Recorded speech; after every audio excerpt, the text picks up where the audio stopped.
Life is a constant test. There is no place of true safety. The swiftest may survive the day. But tomorrow is always another battle. And death is never far away.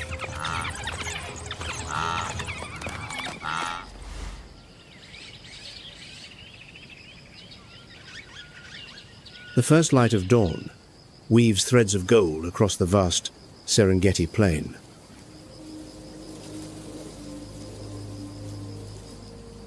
After a long night's vigil, darkness finally yields to the stirring of life.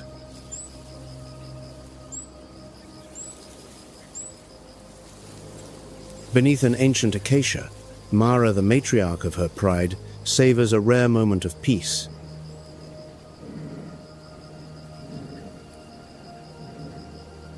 Her 3 small cubs are still deep in slumber, curled together like soft bundles of fluff.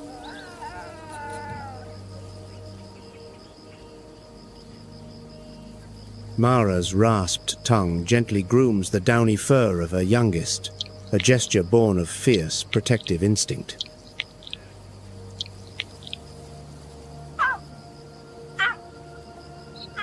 In this unforgiving world, that bond is the strongest shield against the dangers that lie in wait.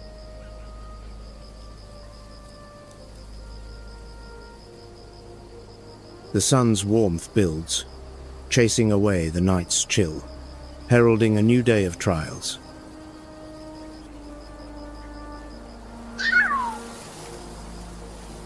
But for now, only stillness and a mother's love reign in this great sea of grass.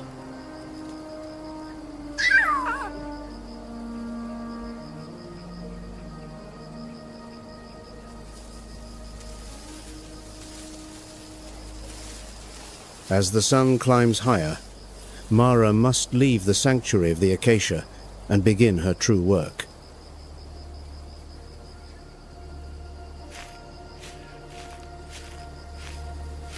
She moves silently over the dry grass, her amber eyes constantly scanning the horizon for any sign of life.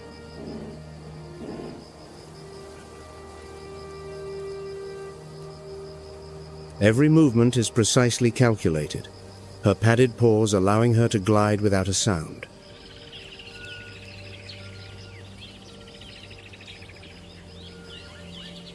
Yet on this windswept plain, secrecy is a luxury seldom afforded to a large predator.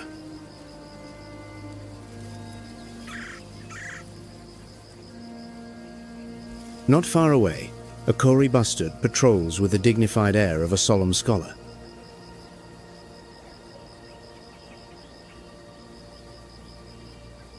It may be the world's heaviest flying bird, but its true weapon is not strength, but a piercing gaze that penetrates all camouflage.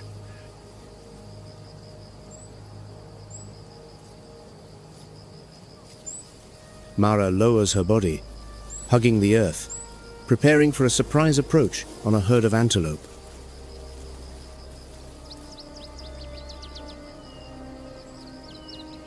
But the bustard, ever perceptive, detects a subtle shift in the wind and the faint silhouette of the enemy.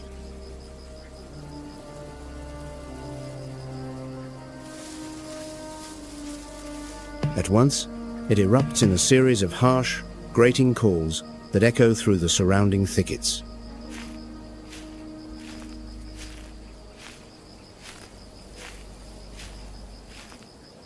It is an urgent bulletin, an unmistakable alarm signal for every inhabitant in the area.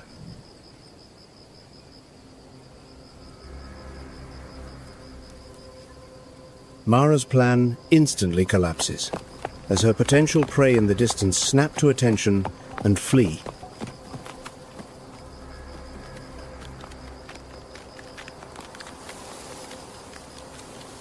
Annoyance is etched on the huntress's face, her efforts thwarted by this impertinent little lookout.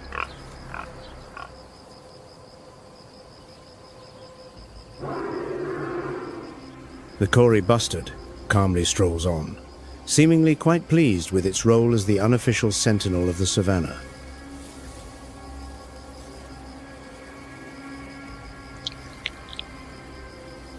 Mara can only watch, her patience tested, realizing she has gained an unwanted adversary today.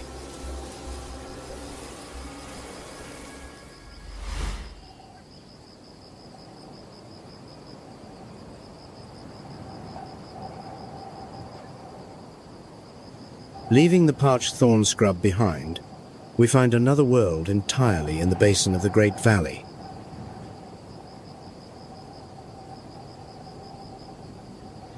Lake Magadi shimmers under the fierce tropical sun, a turquoise gem veiled in living pink silk.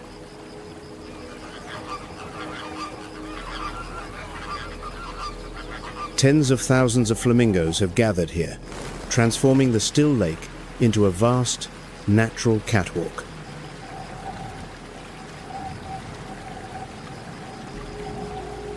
From above, the flock is a vibrant watercolor wash, painted across a canvas of crystalline salt.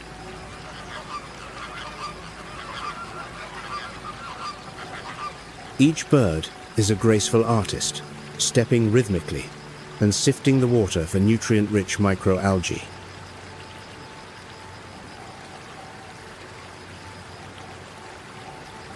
The clamor of the colony creates a wild symphony, which resounds across the immense and silent landscape.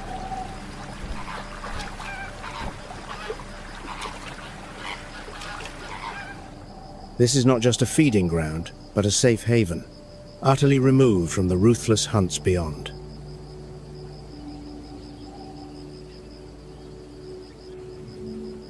The light reflecting from the water makes their signature pink hue all the more magnificent, a challenge to any camera lens.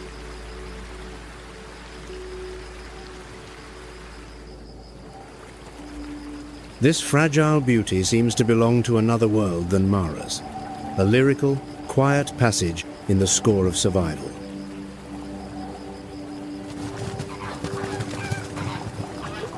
In these moments, time seems to stand still, leaving only the dance of wings rising and falling on the gentle savanna breeze.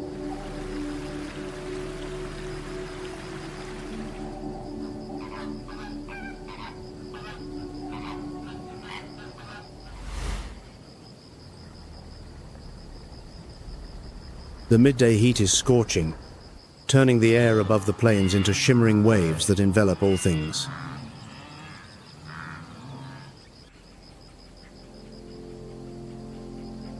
The need for water is now desperate for Mara and her parched cubs.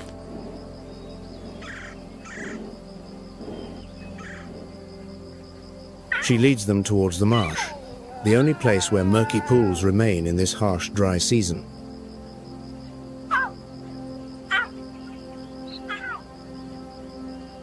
A waterhole, however, is never a place of peace.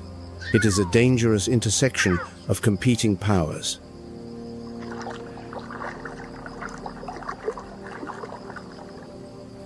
Beneath the placid surface, a colossal bull hippopotamus lies submerged, only its small eyes and wary nostrils exposed.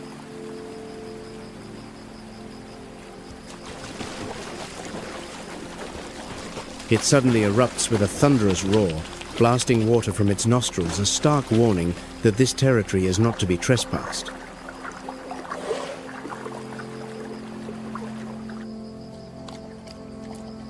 Mara freezes. She knows that one bite from this giant's powerful jaws could end the life of any creature.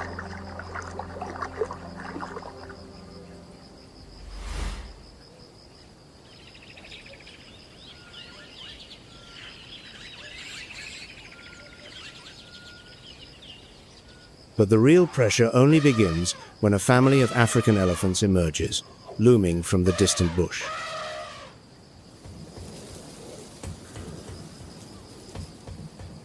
The herd is led by a wise old matriarch, whose memory holds a deep knowledge of every corner and every law of this land.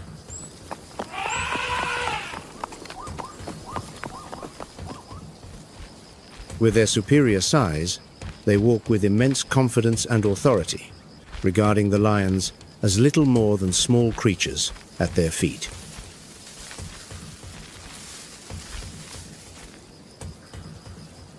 Wisely, Mara signals her cubs to retreat deeper into the shade of the thicket, a vital lesson in patience and respect for hierarchy.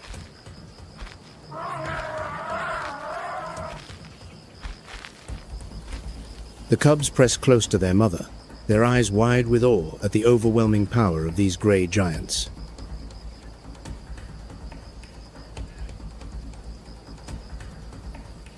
The elephant matriarch pauses. Her great ears flap once, and she looks directly at Mara, as if to confirm her absolute submission.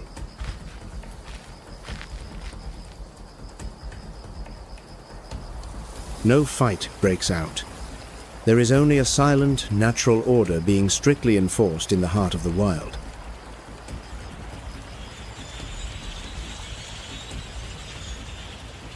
For here, the strongest is not always the one with the sharpest claws, but sometimes the one with sheer presence and monumental size.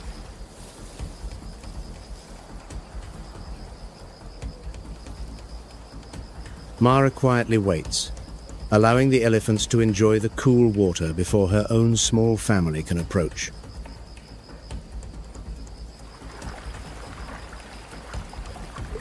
Life demands a skilled hunter's instinct, but sometimes knowing when to yield is the highest art of survival.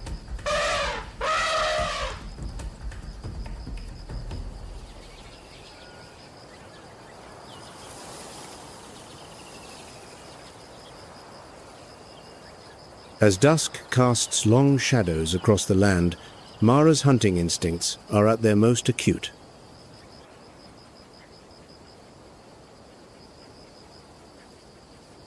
Not far off, a family of warthogs is busy rooting for tubers, completely unaware that death is stalking them from behind.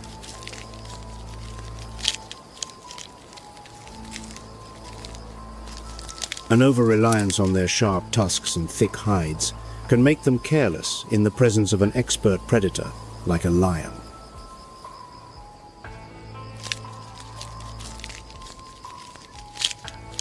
Mara uses the tall grass as cover, moving with the quiet grace of a phantom drifting over the savannah.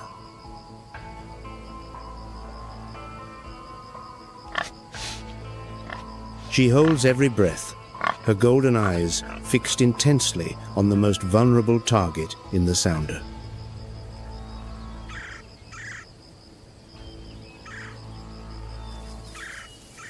The distance closes to just a few yards. The lioness's heart beats faster, pumping blood to muscles coiled and ready to spring.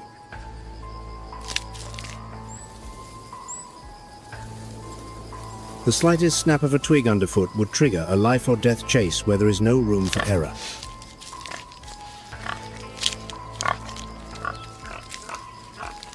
The lead warthog suddenly squeals in terror and bolts at full speed toward the safety of its burrows.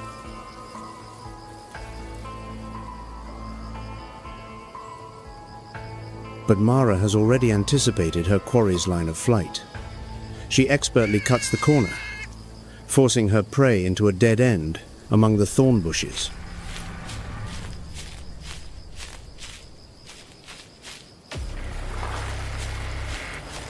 An explosive burst of power from her hind legs propels her in a spectacular leap, bringing her full weight down upon her opponent.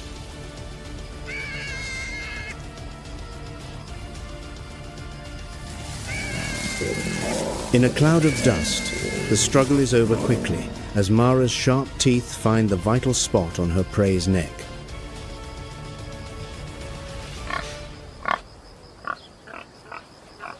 This is not cruelty. It is the necessary continuation of life in this unforgiving land.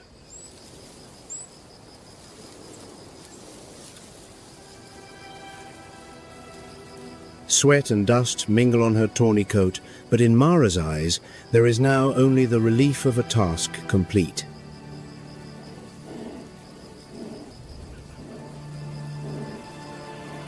The Queen of the Thorn Scrub has once again asserted her absolute authority with a decisive and masterful victory.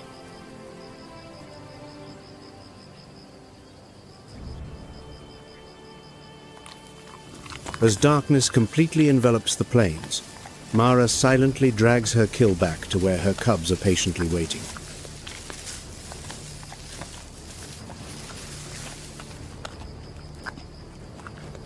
Their welcoming chirps echo in the night, a fitting reward for their mother's effort and perseverance.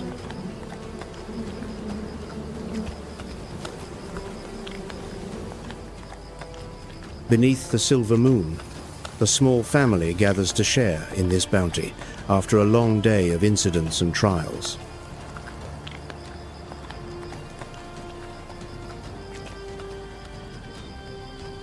Every successful meal is not simply about survival. It is one step closer to the day when these cubs will master this land for themselves.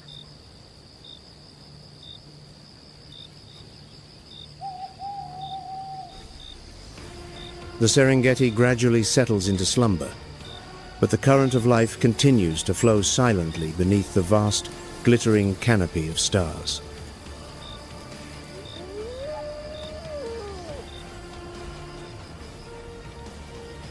Tomorrow, the sun will rise again, and a new chapter in nature's epic story will begin with a fresh pulse of life.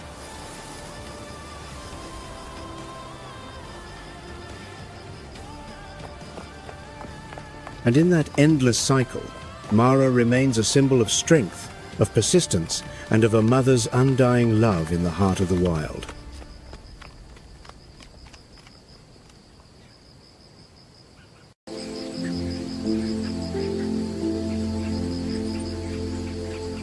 Prepare for a journey into this wild universe, to uncover tales of adaptation, extraordinary strategies, and breathtaking moments of natural power.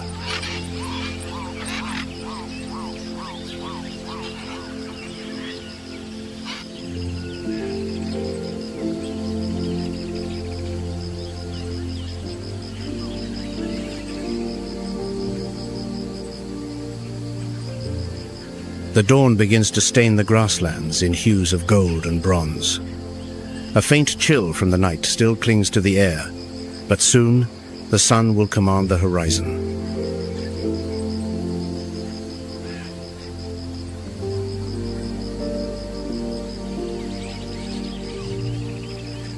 Amidst the rustle of grass and the distant calls of birds, a roar erupts with ground-shaking force. It is the call of the king.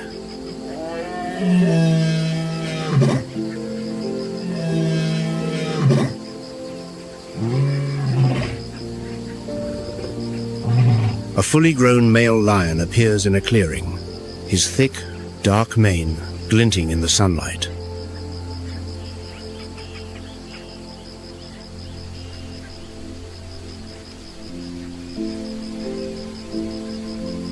Hundreds of pounds of muscle, a magnificent mane, and a gaze of cold, indisputable authority.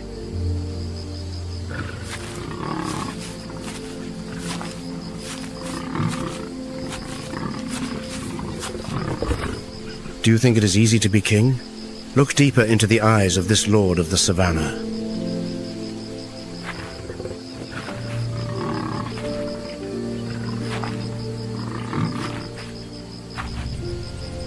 That proud mane and thunderous roar conceal a little-known truth. Even a king must fight relentlessly to keep his crown, and sometimes depend on others to survive.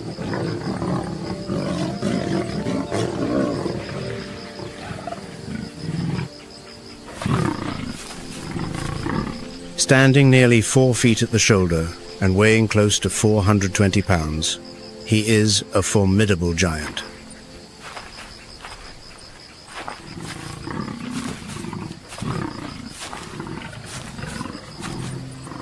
His territory is vast, stretching up to 100 square miles.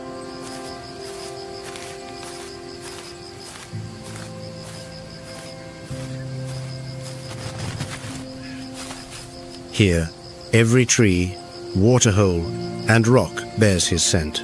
marked with urine and deep claw gashes.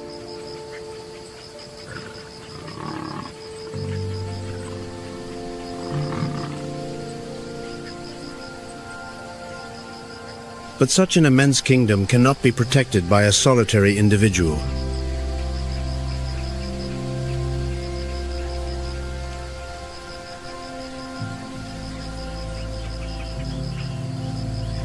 Contrary to popular belief, it is not the male who provides for the pride. That role belongs to the lionesses, the true strategists of survival.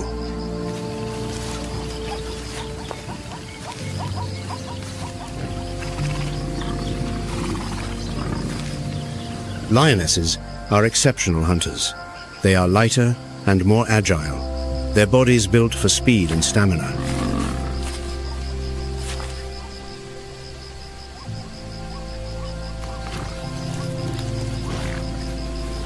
When hunger strikes, they move out in silence, their keen eyes scanning the plains. A herd of zebra is grazing placidly just a short distance away.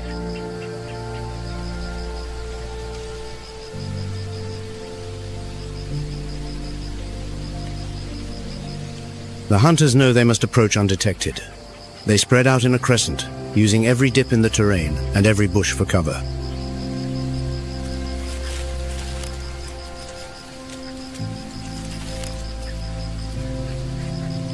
The wait is agonizingly long. Minutes stretch into hours as they watch, calculate, and patiently bide their time.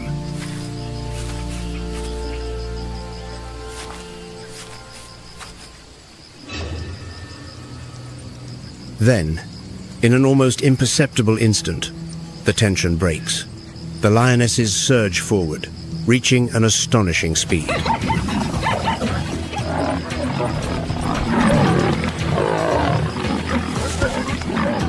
The unfortunate zebra bolts, but its effort is in vain. With a precise leap, a lioness sinks her claws into its flank.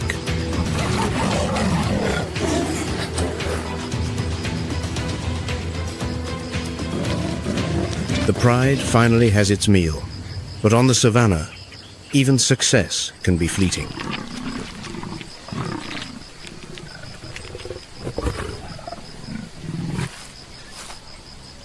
The wind carries a chilling, throaty sound, a series of laughs, yet containing no joy.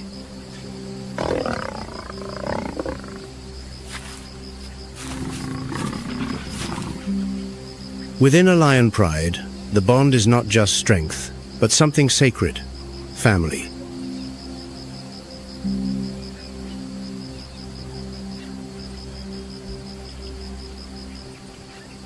Affectionate head rubs, the calls that carry on the wind, are how they remind one another that no one walks alone.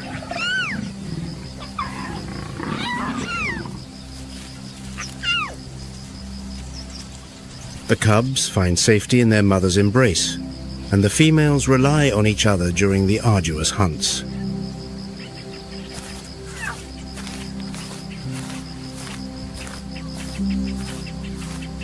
Even the majestic king needs the quiet protection of his pride, for power is never absolute.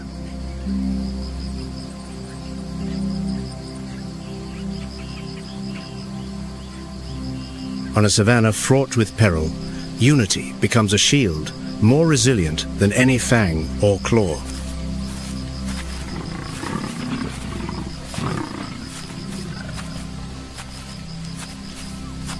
It is where kinship transcends the harsh laws of survival, proving that true strength lies in devotion.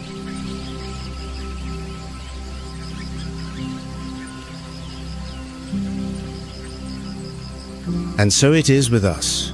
No matter how far we roam, we eventually return to where a loving gaze awaits.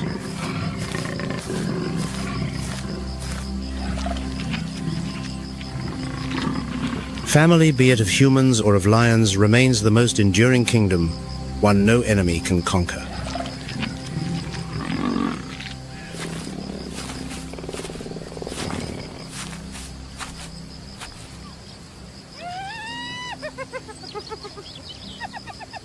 A clan of spotted hyenas is approaching.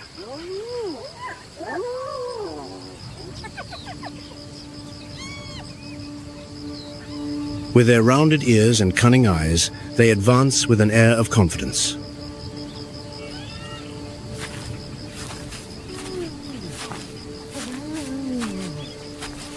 These creatures, often labeled as mere thieves, are in fact much more than simple opportunists.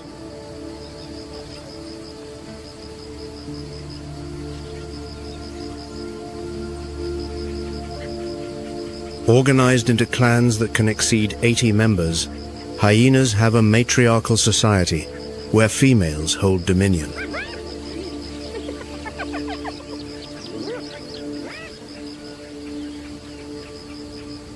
Their jaws are a marvel of natural engineering, delivering a crushing bite force capable of splintering bones too thick for even a lion to break.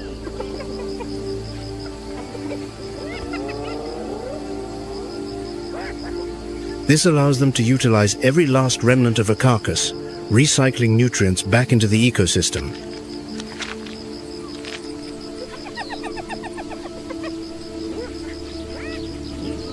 But make no mistake, hyenas are also masterful hunters. They possess almost supernatural stamina, capable of pursuing prey over long distances until the victim collapses from sheer exhaustion.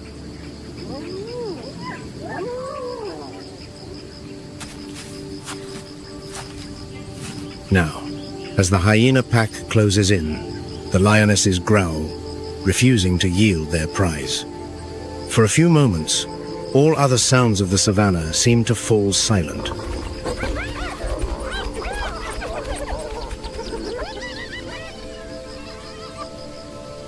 The tension is palpable, but as the hyenas' numbers grow, the balance of power shifts. One by one, the lionesses are forced to retreat.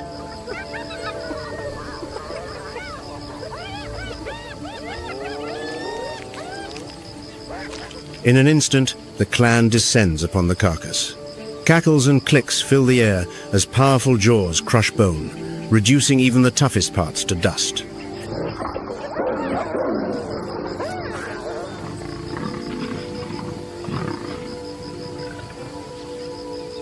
It is a brutal, yet necessary, reminder. On the savannah, nothing is guaranteed. Every meal is a battle won with tooth and claw.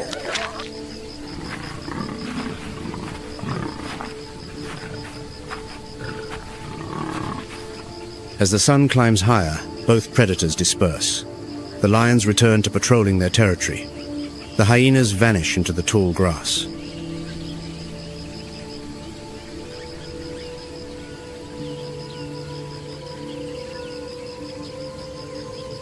The sun is at its zenith, the heat shimmering in the air like a mirage. Across the plain, a colossal dark shape moves with serene grace.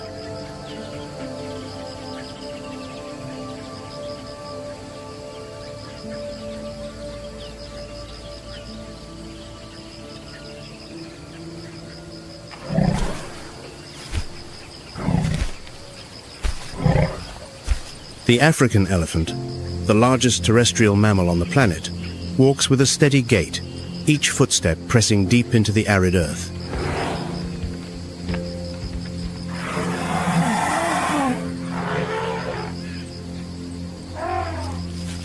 Reaching heights of over 10 feet and weighing more than 7 tons, it is truly a great engineer of the natural world.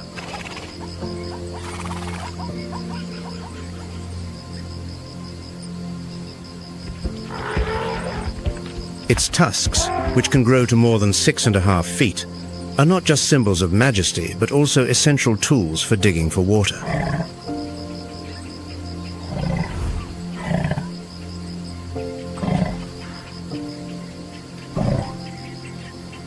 The trunk, with its approximately 40,000 muscles, is a masterpiece of precision and power.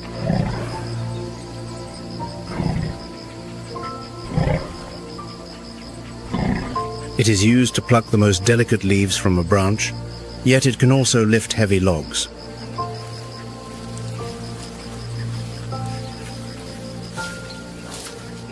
Approaching an acacia tree, the elephant wraps its trunk around the stem and, with a powerful twist, brings the entire tree crashing to the ground.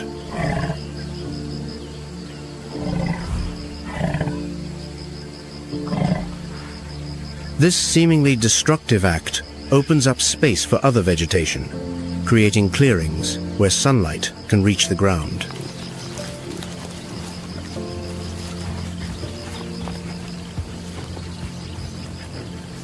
Elephants are social animals, living in family groups led by the oldest female, the matriarch.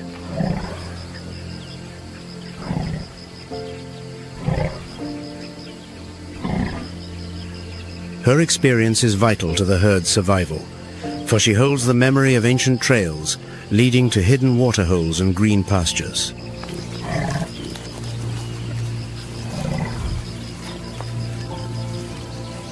But even a giant like the elephant faces challenges on the savannah.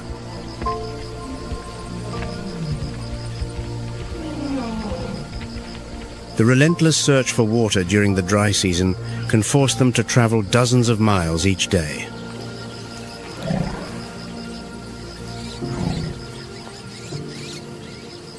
When they find a river or a pool, the scene becomes almost magical. The herd gathers, drinking their fill, while many immerse themselves for a cooling bath.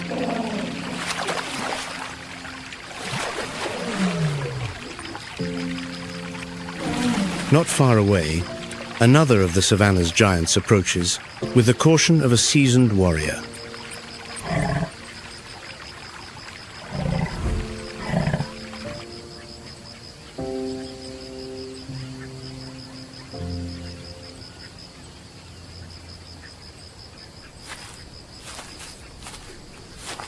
The rhinoceros, with its thick hide like a suit of armor, appears almost invulnerable.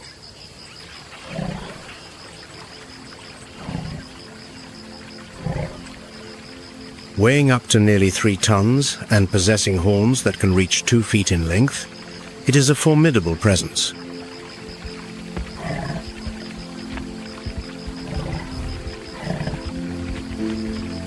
Unlike the elephant, the rhinoceros is more solitary, spending much of its day grazing or resting in the shade.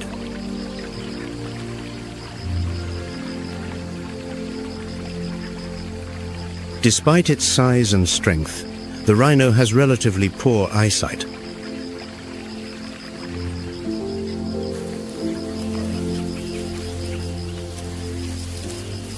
To compensate, its sense of smell is exceptionally keen, allowing it to detect the presence of other animals from a great distance.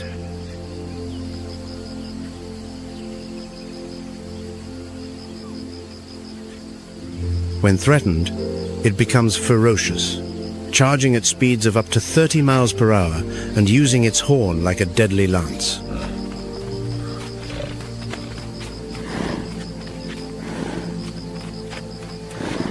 Yet, there are also moments of peace.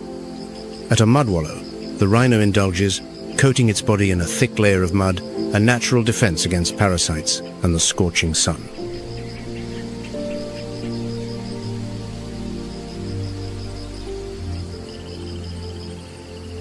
This quiet scene is essential in an environment where every day is a test of endurance.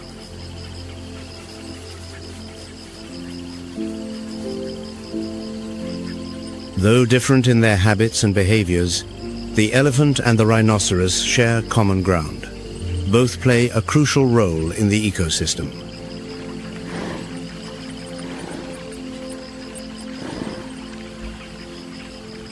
Their actions, whether felling trees or clearing paths through dense bush, benefit countless other species.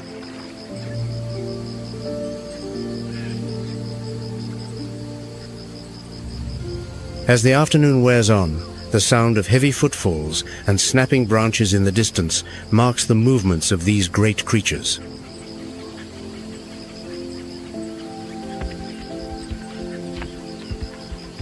As night approaches, they retreat to safer areas, leaving the savannah to the returning predators.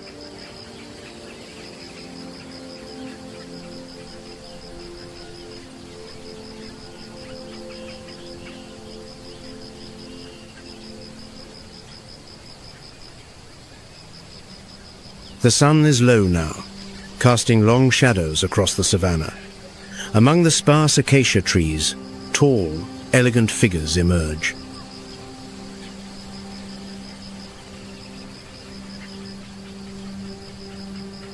They are giraffes, the silent sentinels of this ecosystem.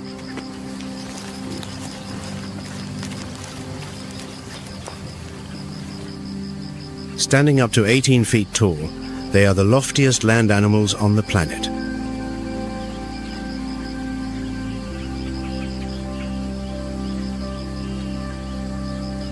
Their impressive 18-inch tongue, covered in tough skin, deftly navigates the sharp thorns of the acacia to pluck tender shoots and leaves.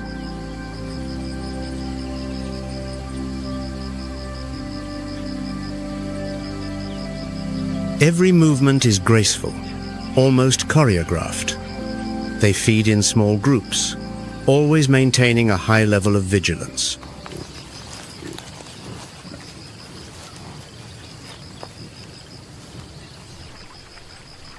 Their eyes, positioned on the sides of their heads, provide a panoramic view, detecting even the slightest sign of danger.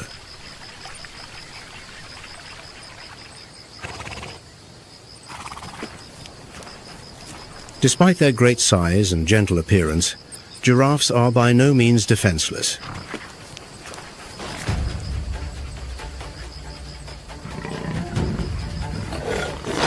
When cornered, they can deliver kicks powerful enough to break a predator's bones.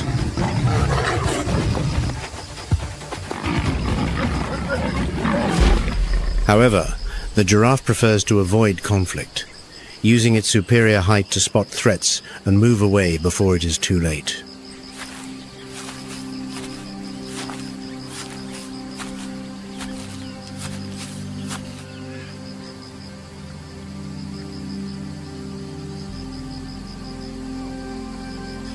But while they browse the treetops below, the grass stirs. A cheetah, almost invisible, is on the prowl.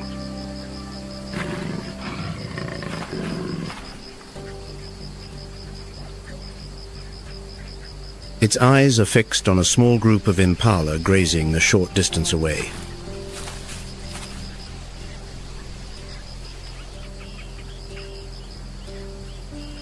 The cheetah is the very definition of pure speed. With a slender body and long, powerful limbs, it is born to run.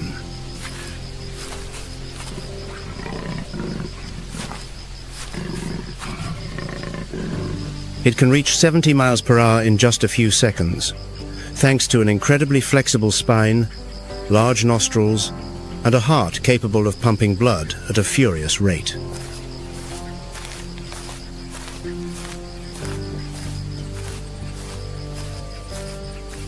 It approaches with light steps, moving against the wind to remain undetected. Every muscle is tensed, ready for the decisive moment.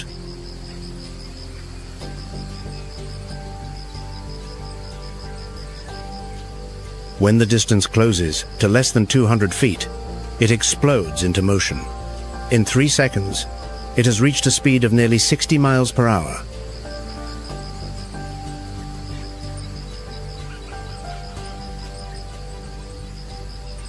The chase is violent but brief. In less than 30 seconds, it will all be over.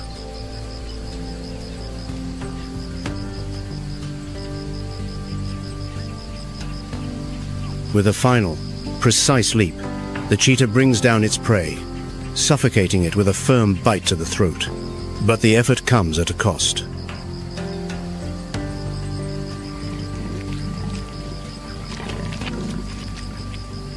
The big cat's heart is beating so fast that it must rest before it can even begin to eat.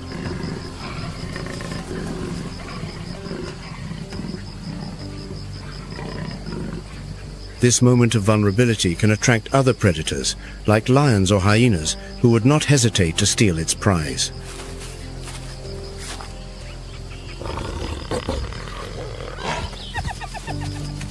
While the cheetah recovers, the savannah returns to its natural rhythm. The giraffes, ever watchful, continue their slow procession.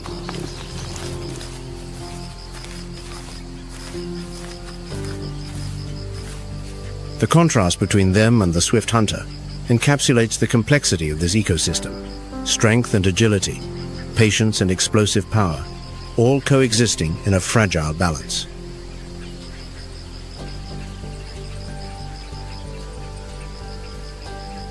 The day is ending, and the heat begins to subside. The evening breeze carries the scent of earth and grass, as the savannah prepares for the changes that night will bring.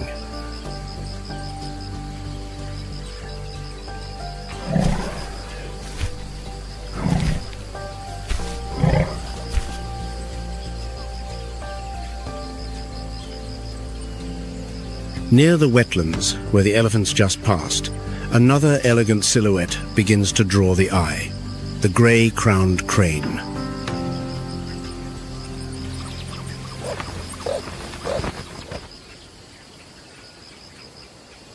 With their long, slender legs and graceful gait, they resemble royal dancers performing amidst the wild grasslands.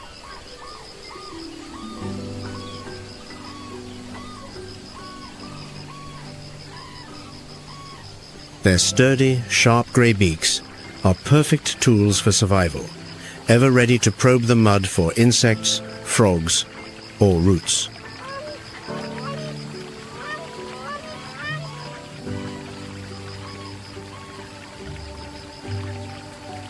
Atop their heads sits a crown of brilliant golden feathers, shimmering like a delicate halo in the fading afternoon light.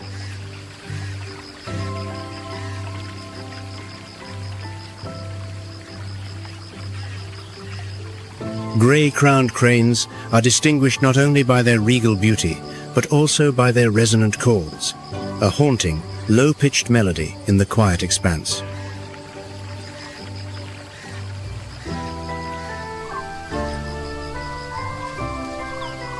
Their mating call can travel for miles, like a whisper of the wind carried to the sun-scorched grass.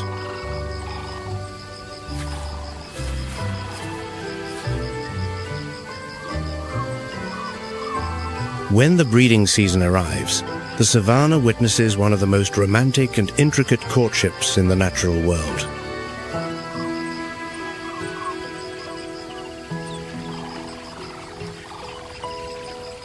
The two birds circle, spread their wings, and perform spectacular high jumps, synchronizing in a passionate dance of love.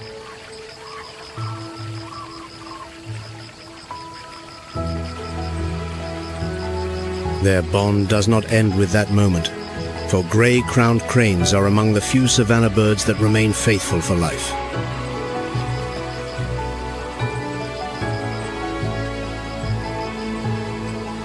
Despite their delicate appearance, they possess an incredible survival instinct against the constant threats of the plains.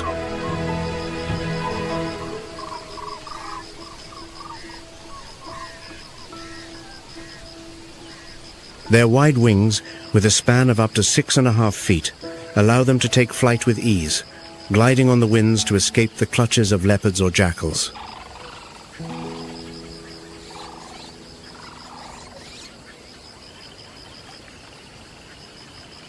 Unlike many of their crane relatives, they are able to roost and nest high in the trees, thanks to a grasping hind toe.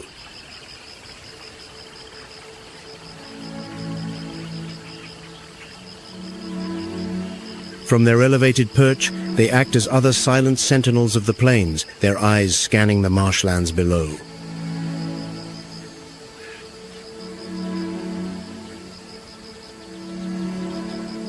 As the daylight wanes, the tall, slender figures of the crane pair are silhouetted against a fiery red sky, creating a poetic sunset tableau.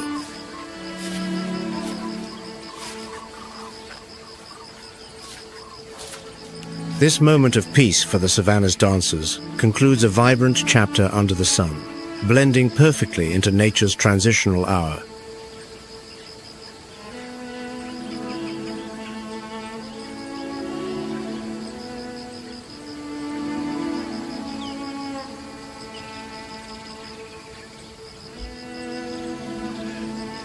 Dusk transforms the savannah into a mosaic of brilliant golds and lengthening shadows.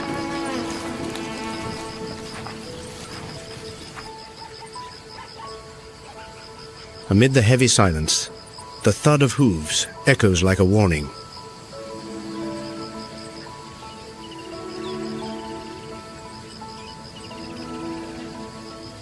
A herd of African buffalo is approaching, kicking up dust that mingles with the hot air.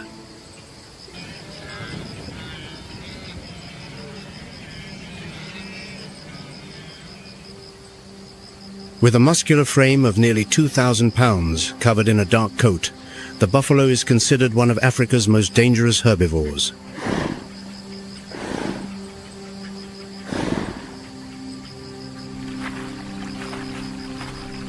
Their horns, which fuse at the base to form a shield-like boss, are lethal weapons used for both defense and establishing dominance.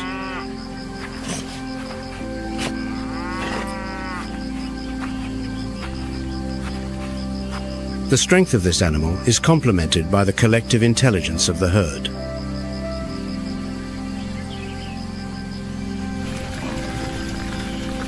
Herds can number in the hundreds, and when threatened, they instinctively form a defensive formation.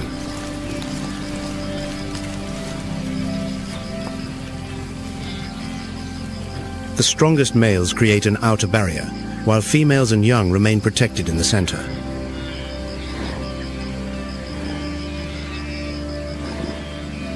This defensive behavior is so effective that even the lion, the king of the savannah, must think twice before launching an attack.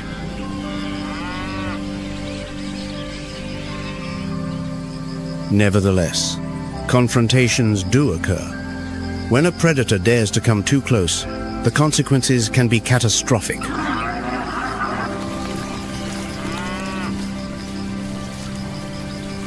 Charging at speeds up to 34 miles per hour, a buffalo is capable of tossing a lion into the air with its horns.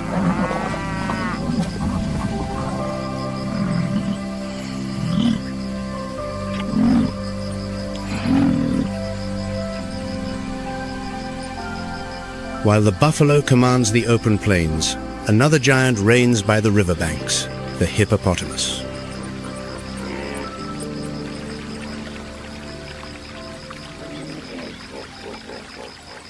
At first glance, its round body and slow terrestrial movements can be misleading, but behind this calm facade lies one of Africa's most unpredictable animals.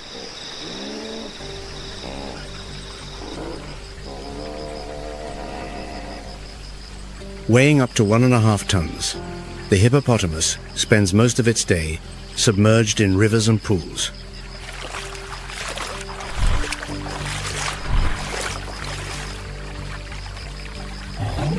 Its sensitive skin requires constant moisture, and its eyes, ears, and nostrils are positioned atop its head, allowing it to breathe and observe while underwater.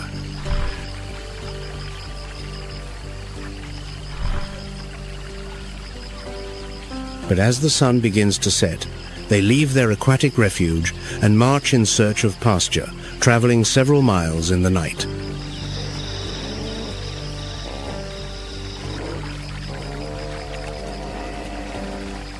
Although they are herbivores, their enormous jaws, capable of opening to 150 degrees, are a real threat to anything that stands in their way.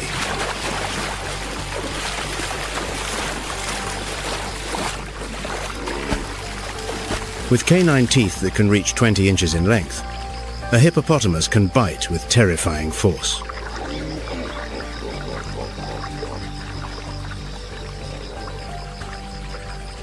Territorial disputes between males are true spectacles of aggression.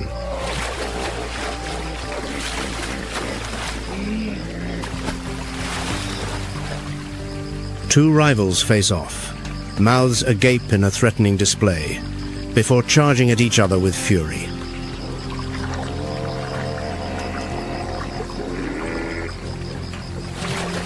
Even at rest, the hippopotamus influences its habitat.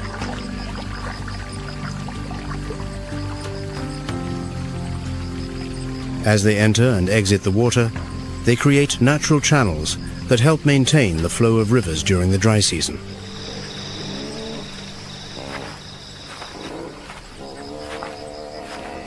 As night falls, the savannah transforms.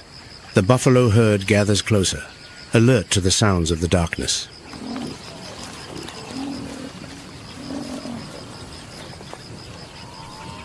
Two giants, different in their habits, but equally vital to the survival of this wild world.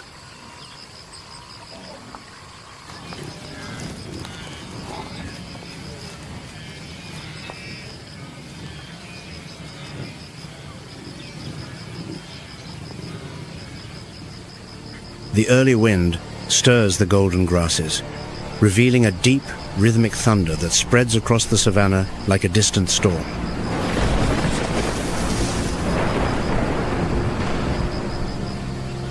It is the sound of thousands of hooves, heralding one of Earth's greatest natural spectacles, the great migration of zebra and wildebeest.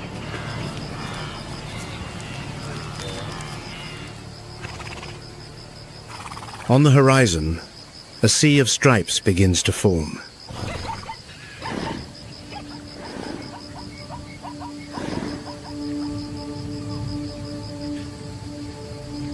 These are the zebra, their striped patterns so unique they are like individual fingerprints.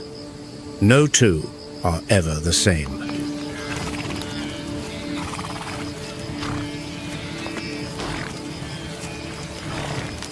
Each of these stripes has a purpose. They confuse the vision of predators, making it difficult to single out a target when the herd is in motion.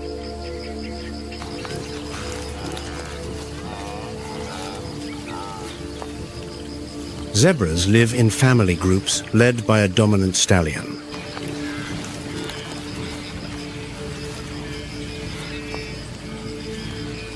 He defends his group fiercely, ever watchful for any sign of danger.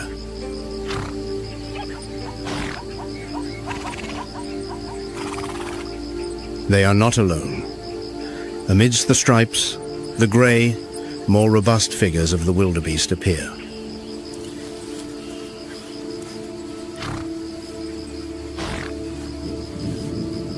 Numbering around 1.5 million, wildebeest form endless columns, crossing the savannah in search of fresh grass and water.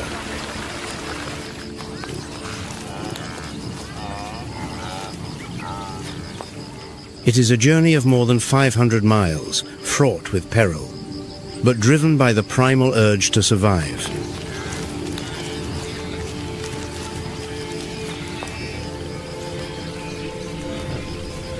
The strength of the wildebeest lies not in its speed nor its aggression, but in its numbers. Together, they become an unstoppable force.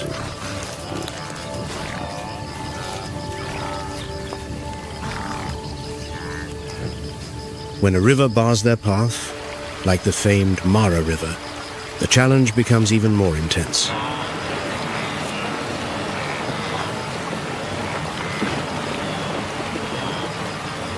The deep waters conceal enormous crocodiles, silent predators waiting for the opportune moment to strike.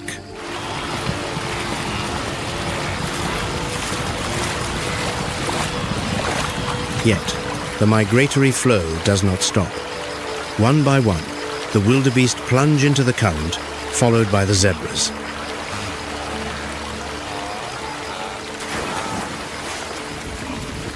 Some will not survive the crossing, but for the majority, reaching the other side means another step towards life.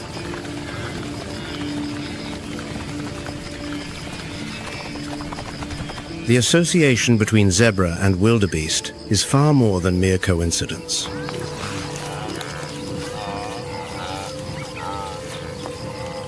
Zebras, with their selective appetites, graze on the taller grasses, leaving the softer shoots preferred by the wildebeest.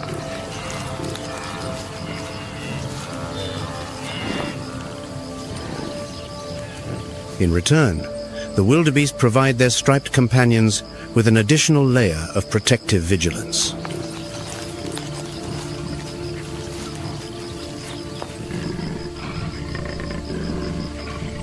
Meanwhile, predators watch from a distance. Lions and hyenas know that the migration offers a unique opportunity for a great feast.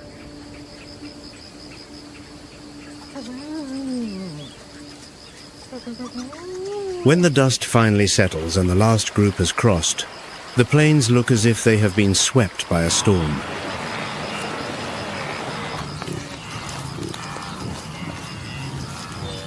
The cycle of migration, as ancient as the savannah itself, is not just an act of movement. It is a reminder of the interdependence of all species.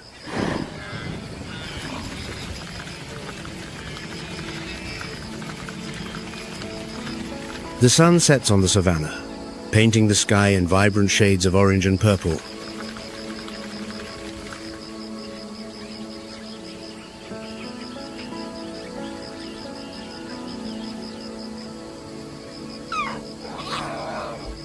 As the light fades, a new phase of the day begins, bringing to the stage creatures that favor the cover of darkness.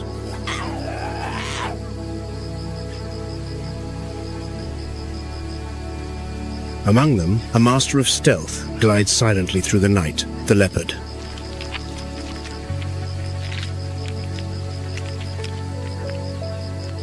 With its muscular, agile body covered in rosettes that mimic the play of light and shadow in the foliage, it is almost invisible to the untrained eye.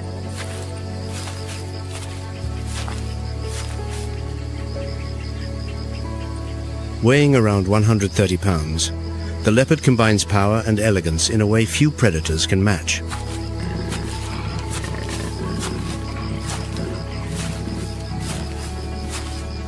Unlike the lion, it is a solitary hunter. Its keen senses, powerful night vision, and precise hearing make it a ghost of the savannah.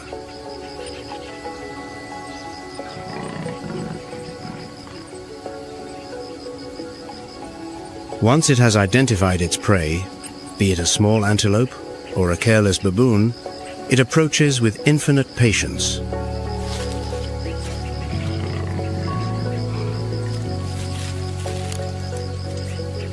With an explosive burst of energy, the leopard seizes its victim, dispatching it with a precise bite. And before any other predator is aware, it has carried its prize aloft.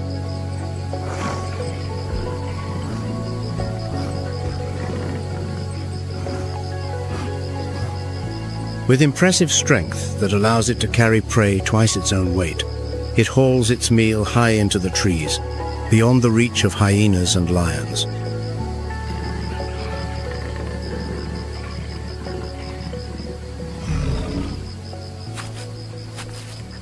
While the leopard moves silently under the cover of night, in another corner of the savannah, under the harsh light of day, a group of small mammals stands on their hind legs, vigilantly scanning the horizon.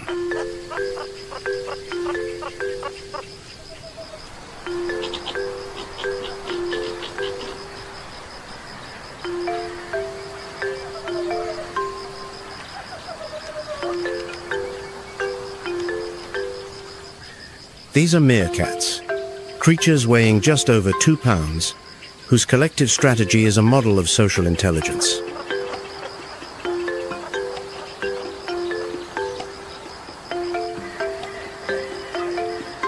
Living in groups called mobs or clans, meerkats can number up to 40 individuals.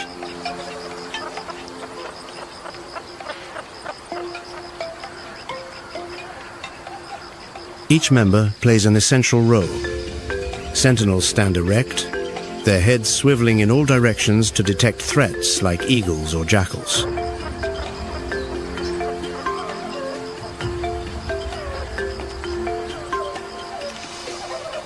At the slightest sign of danger, they emit a piercing alarm call, and the entire group vanishes in an instant, diving into their underground burrows.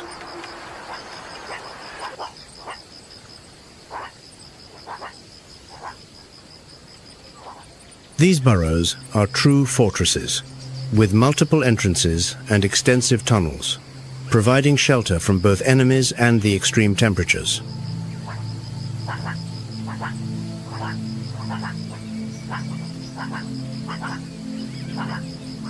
Their diet consists of insects, small vertebrates, and even scorpions, which they handle skillfully to avoid the venomous sting.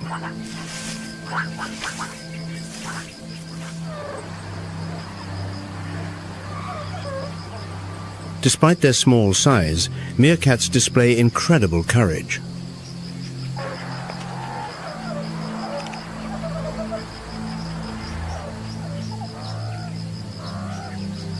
A group may confront a venomous snake, distracting and attacking it from multiple angles until the intruder is driven from their territory.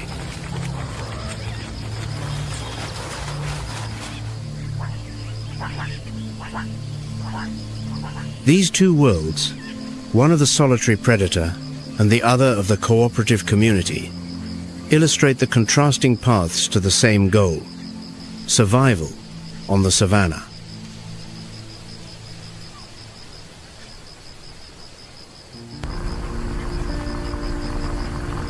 Both depend on sophisticated strategies and a perfect understanding of their environment.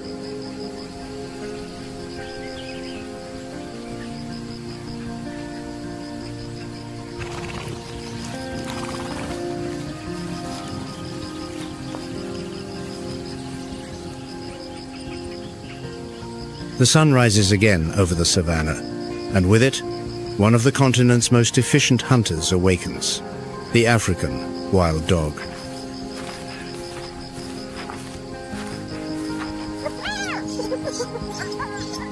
With its mottled coat and large round ears, its unique appearance is as striking as its skills.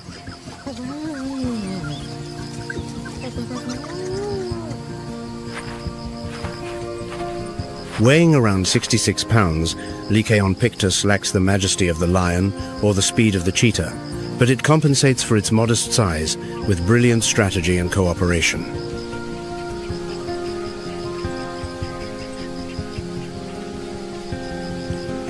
These predators live in tightly knit packs, where each member has a specific function and leadership is strictly observed.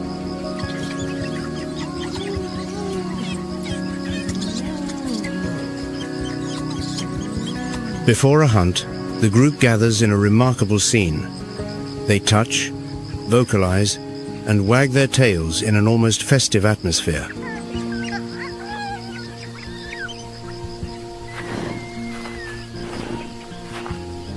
Once on the move, their tactic is a display of efficiency. They pursue their prey relentlessly, taking turns to lead the chase and force their quarry to run continuously.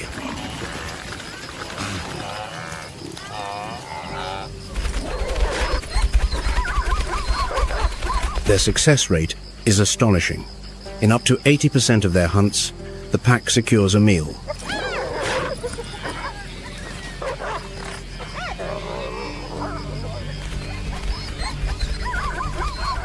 And unlike many other predators, wild dogs exhibit altruistic behavior. The youngest and weakest members of the pack are the first to eat.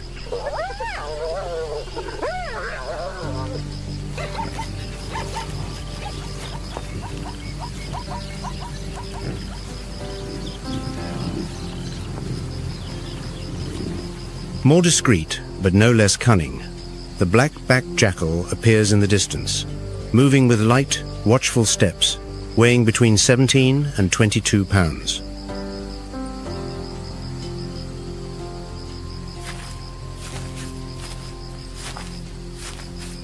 It is a born opportunist, skillfully adapting to the changes in its environment. The black-backed jackal is a versatile survivor.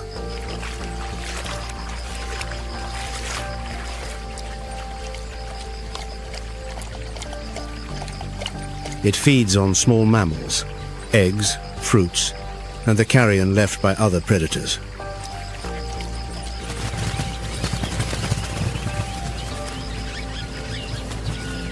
This varied diet allows it to thrive where others might fail. Often seen in pairs or small family groups, it uses its intelligence to avoid confrontations.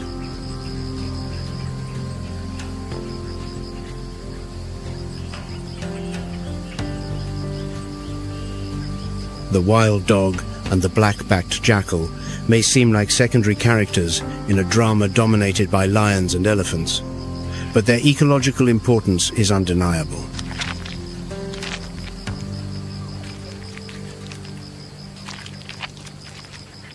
By hunting and scavenging, they help to control small animal populations and keep the savannah clean, preventing the spread of disease.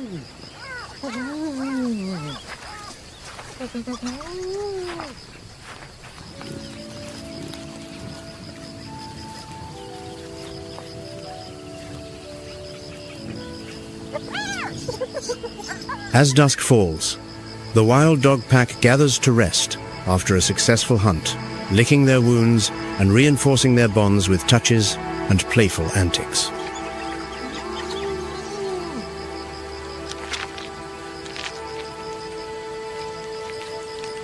Nearby, the black-backed jackal quietly departs, carrying a small carcass to share with its mate.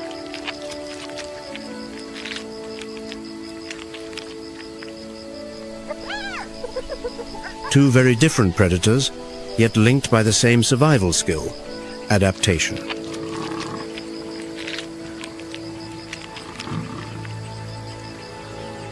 As the sun sets once more, the savannah is draped in brilliant hues of orange and red.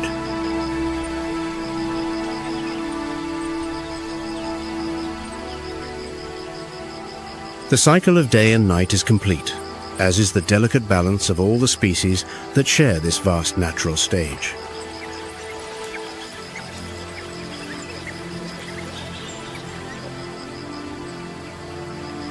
The African savanna is a living stage, where each dawn brings new stories of struggle, survival, and adaptation.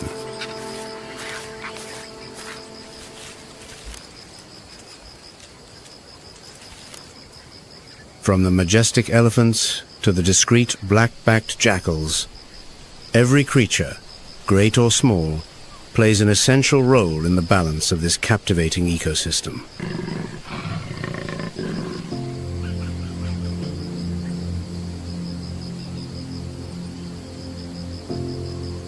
Here, life is a constant cycle. Predator and prey, flora and fauna, are all interconnected in a complex web of relationships.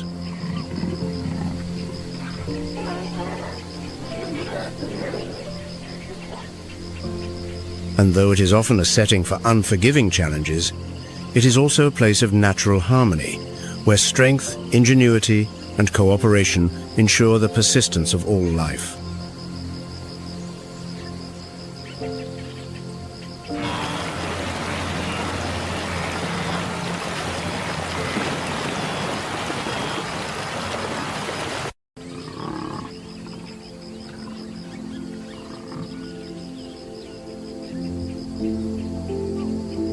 Welcome to the most primal arena on Earth.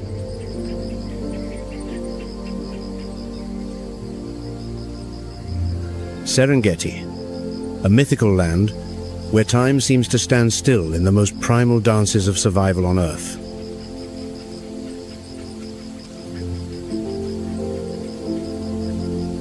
In the southeast, the Naidutu region emerges as an epic canvas amidst the wild and harsh landscape of the dark continent.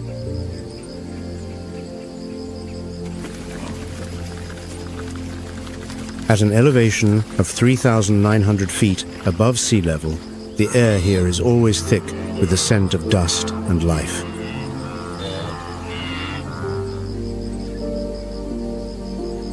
This is an open plain, a sanctuary molded from nutrient-rich basaltic soils.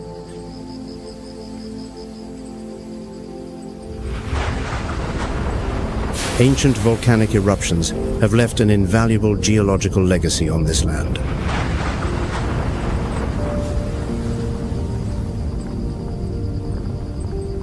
Ash from the majestic Ngorongoro highlands has covered everything, creating a strangely fertile soil.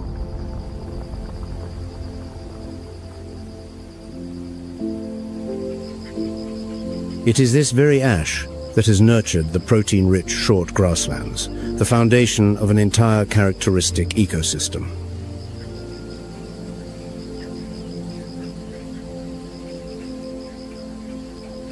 Although water here is as scarce as gold, Ndutu is still home to millions of wild creatures.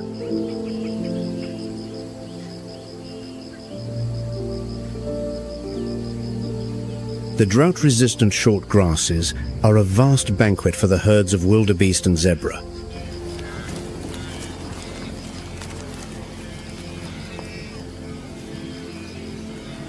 This endless grassland not only sustains life, but is also the fierce arena of the food chain.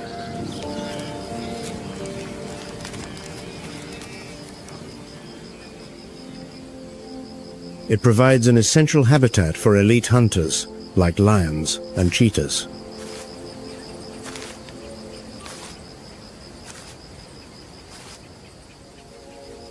In the scorching heat of this semi-arid region, the ability to adapt is the only ticket to survival.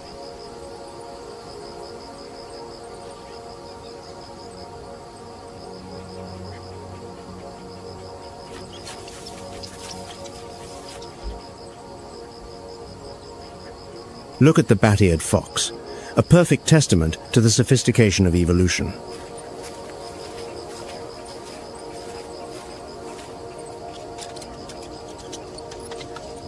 Its enormous ears not only enhance its hearing but also serve as an excellent natural cooling system.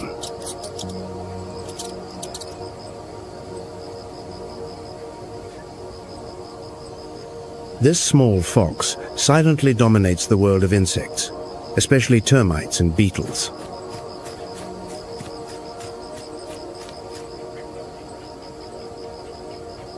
Nudutu also conceals mysterious and powerful seasonal lakes.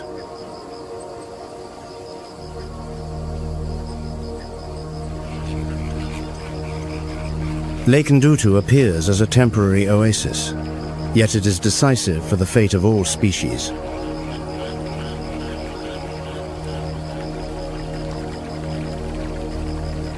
Though they appear only for a short time, these lakes are the lifeblood that supplies water to the entire region.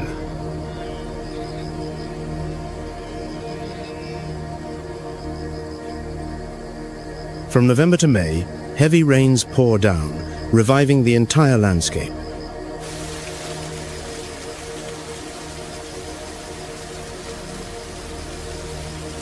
The accumulated rainwater creates temporary but essential living conditions for the wildlife.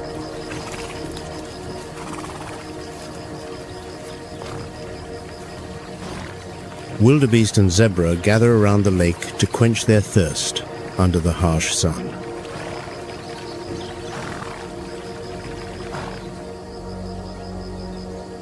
Meanwhile, nocturnal assassins like lions take advantage of the darkness to set up their ambushes.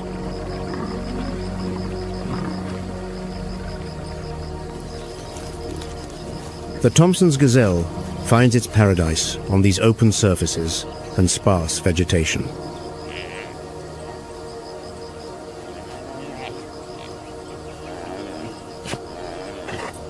The clear visibility helps them easily spot lurking dangers from afar.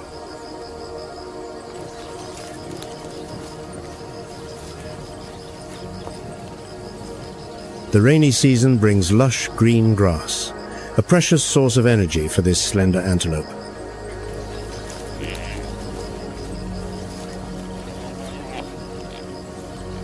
But when the dry season knocks, food sources become scarce, forcing them to embark on a new journey.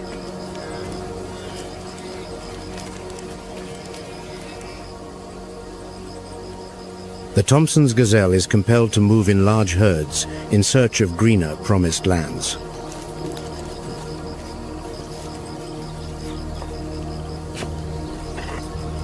They often join the great migratory torrent of wildebeest and zebra to increase their chances of survival.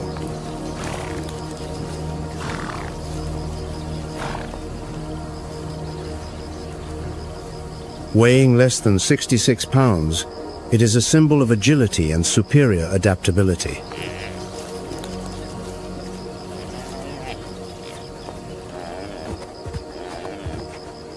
The body of the Thompson's gazelle is a biological machine optimized over millions of years of evolution.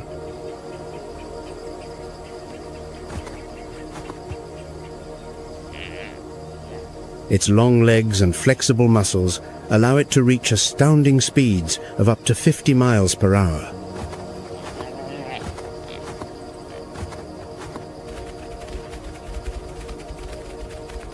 This speed is not just a number. It is the line between life and death in every chase.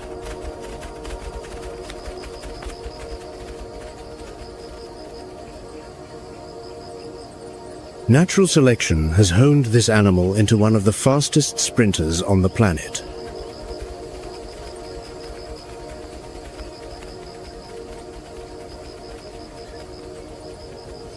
They live in small groups, maintaining constant vigilance against every rustle of the grass.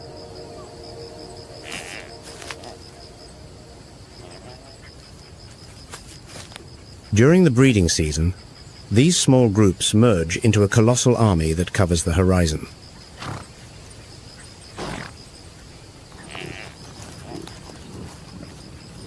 Their organized movement is a highly effective collective defense tactic.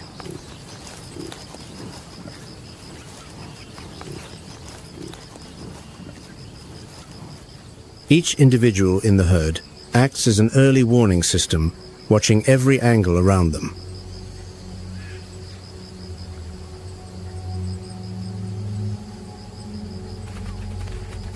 When faced with death, they use a spectacular zigzag running tactic to confuse their enemies.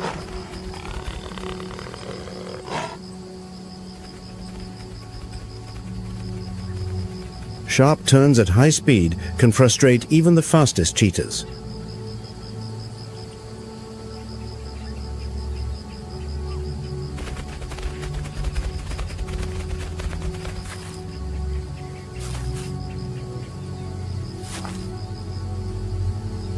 In the Serengeti ecosystem, the Thompson's gazelle holds a central role in the complex food web.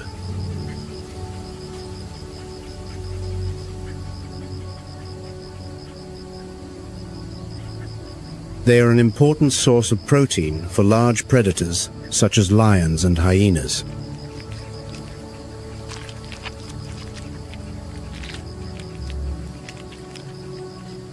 The breeding season is the most vulnerable time, when newborn calves become easy targets.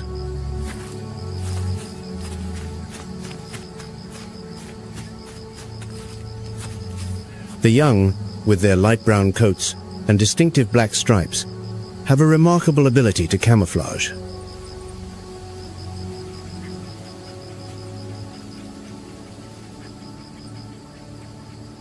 They lie motionless among the short grass clumps, awaiting protection from their mothers and nature.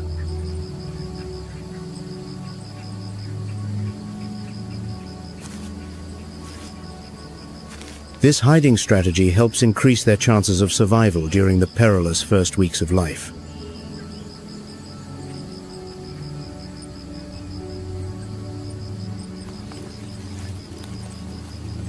Thompson's gazelles not only eat grass, but they can also consume low-lying shrubs when conditions become harsh.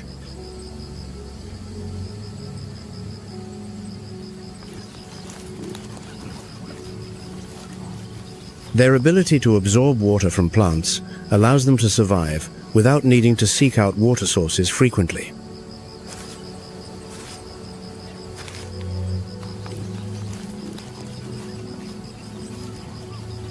By grazing, they act as gardeners, controlling the growth of the vegetation.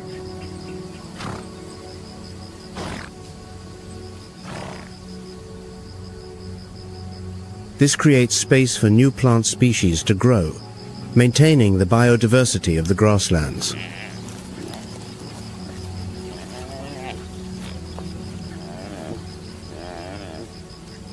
Their presence helps to improve soil quality, supporting the sustainable development of the entire system.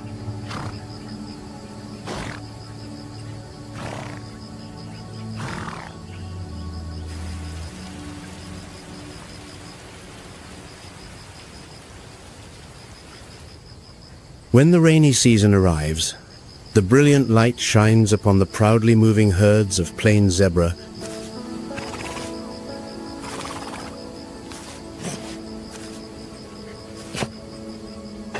The image of thousands of zebras moving in long lines across the vast landscape is a breathtaking sight.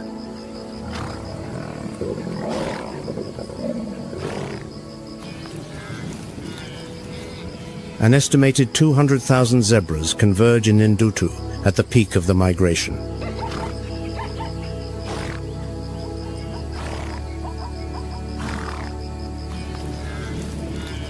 Their distinctive black and white striped coats are one of nature's greatest masterpieces.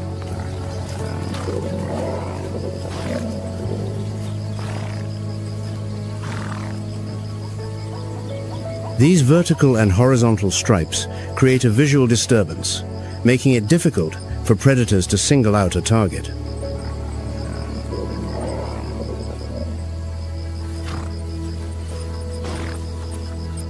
Additionally, this coat helps to minimize attacks from harmful, disease-carrying insects.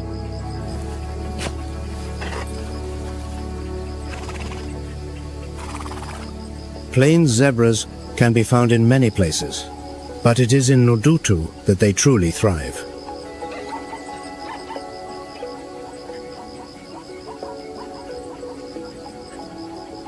At this medium altitude, the low vegetation provides a stable, year-round food source.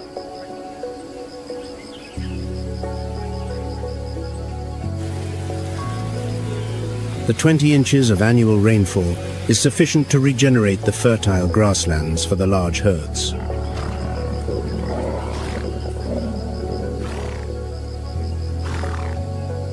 The social life of the zebra is tightly organized around small family groups.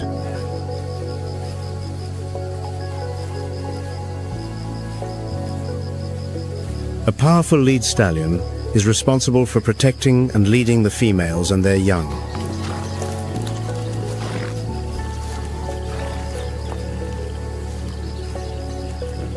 During the breeding season, this bond creates incredibly stable and united social structures.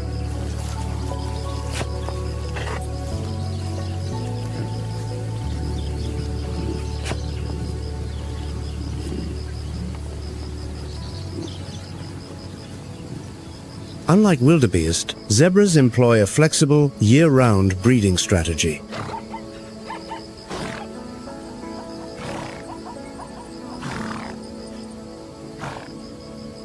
This helps them to distribute resources efficiently and reduce competition for food.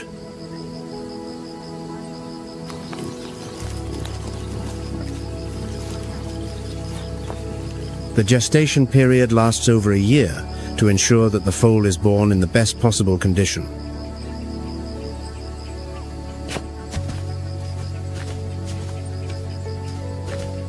Just a few hours after birth, a zebra foal can stand and run with the herd to stay safe.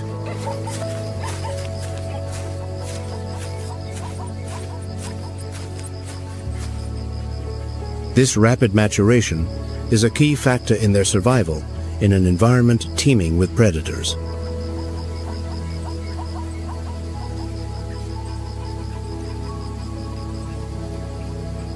Zebras act as pioneers in the grazer ecosystem.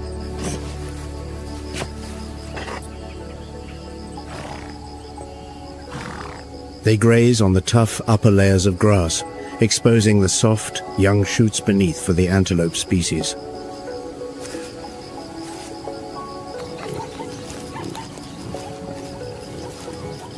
Their continuous grazing helps to maintain the stability and vitality of the Serengeti grasslands.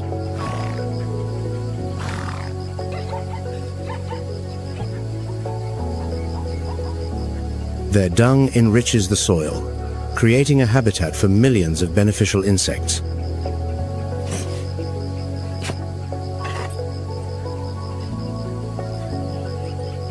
To survive in this place full of threats, zebras need outstanding survival skills.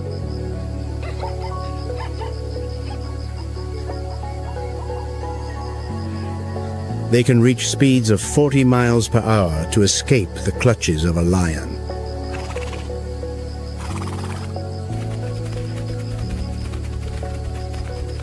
When attacked, the entire herd often scatters in chaotic trajectories to disorient the predator.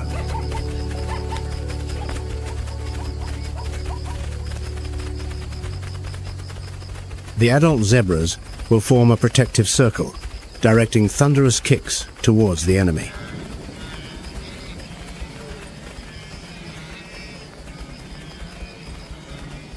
The symbiosis between zebras and wildebeest is one of the most remarkable supportive relationships.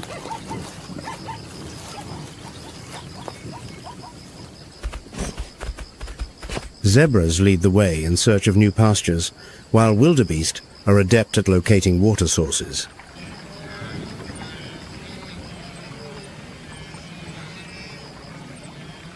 For the wildebeest, Ndutu is the stage for their most sacred phase, the mass birthing season.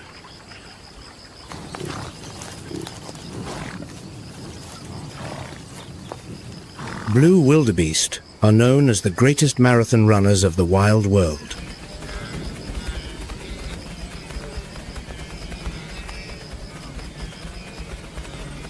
Over 1.5 million individuals participate in the arduous journey through the Serengeti and Masai Mara.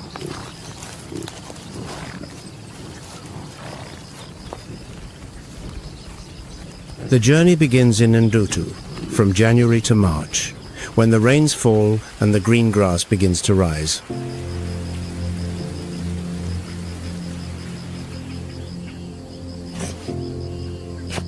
This is the time when a biological miracle occurs. Over 500,000 calves are born in a short period.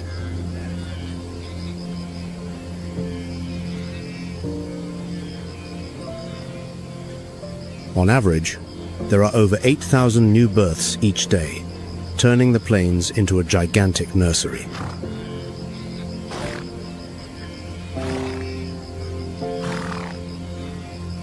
This event has a profound impact on the balance of the entire Serengeti and Ndutu ecosystem.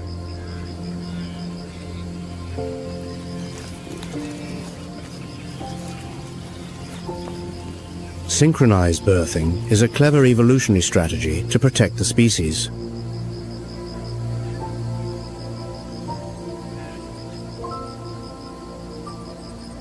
Nearly 80% of the total calves of this species are born right here in the Ndutu area.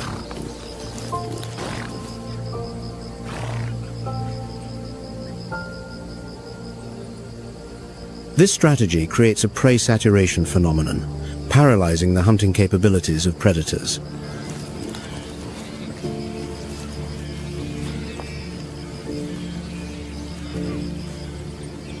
Even so, death always lurks for the newborns in this harsh environment.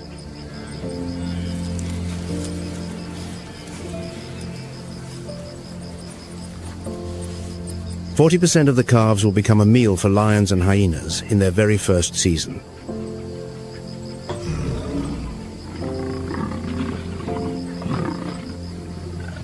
The harshness of nature turns every moment into an unending struggle for survival.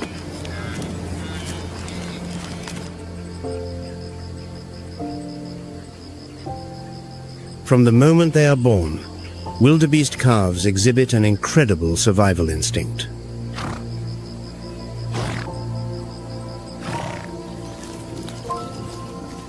Just a few minutes after birth, they must stand up and move with the herd to avoid being left behind.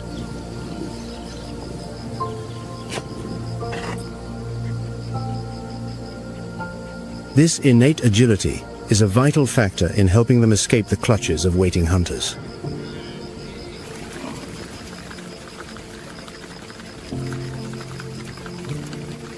The wildebeest herds create a collective chaos that makes it difficult for predators to focus on a single target.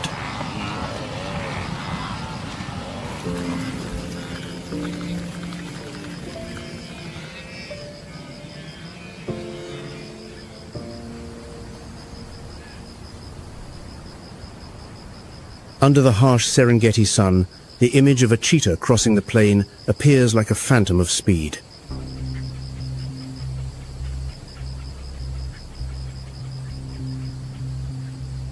Each of its strides is a perfect combination of muscular power and the elegant beauty of nature.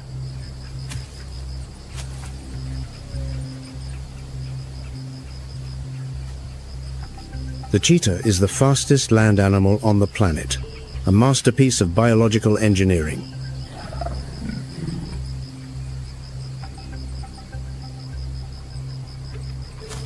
Climate change and habitat loss have pushed them into their last strongholds in Africa.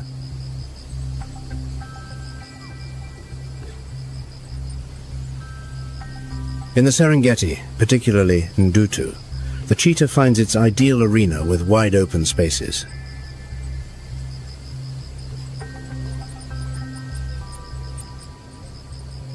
The short grasslands are home to Thompson's gazelles and wildebeest, their primary food sources.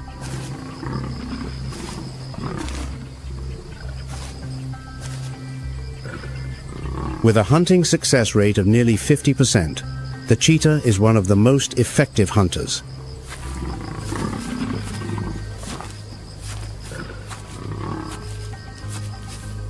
This efficiency comes from its ability to select a target and finish the job quickly.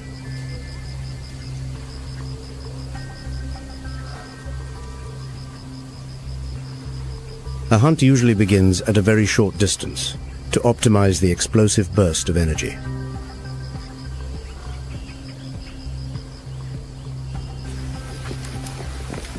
Once a target is identified, the cheetah begins a dramatic, high-speed chase.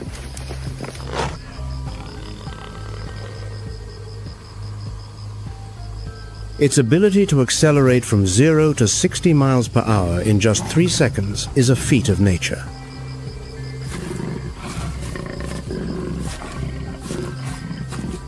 A lightweight bone structure and a flexible spine allow it to take long, powerful strides.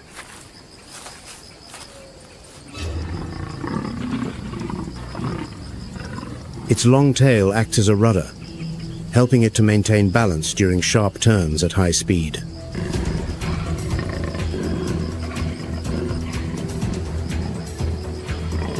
Semi-retractable claws act like spikes on a running shoe, gripping the arid ground.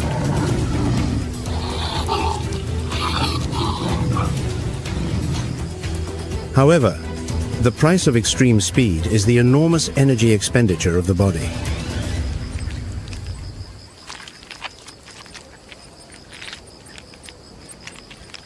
A chase rarely lasts more than 30 seconds to prevent the body from overheating.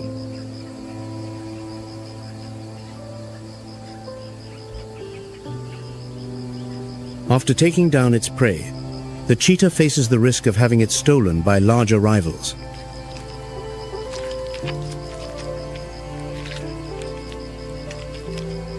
It is forced to eat quickly or drag the carcass to a secluded spot to avoid the prying eyes of lions and hyenas.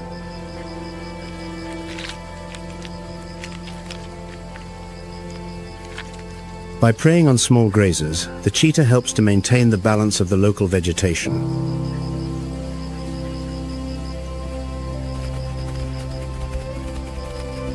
Its presence is a testament to the biodiversity and health of the Serengeti ecosystem.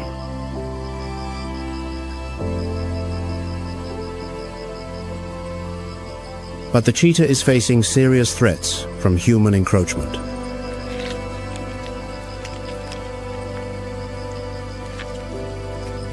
Conservation programs are working hard to maintain the natural habitat for this magnificent cat.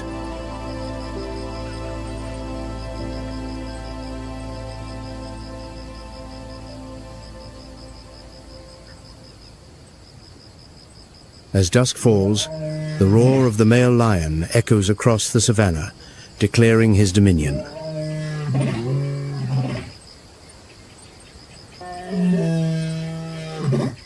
That sound is not just a territorial warning, but also an assertion of the absolute power of the king.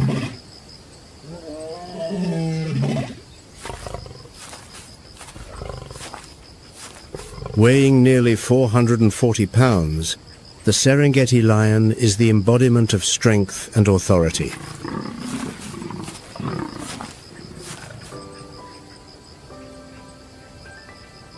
The landscape of low grasslands and sparse thickets is their ideal operational terrain.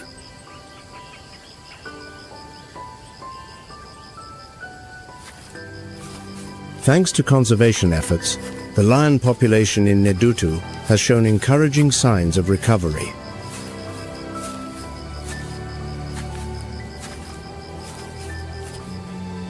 A lion pride is typically organized in a tight social structure of 10 to 15 individuals.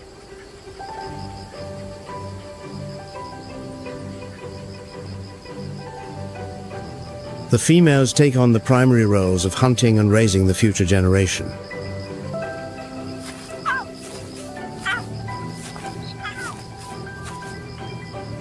Meanwhile, The dominant male is a steadfast bastion protecting the pride from external threats.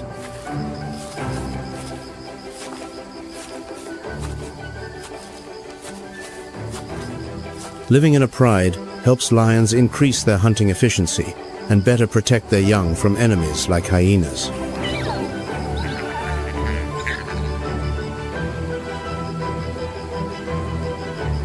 However, the world of lions is not without its fierce internal power struggles.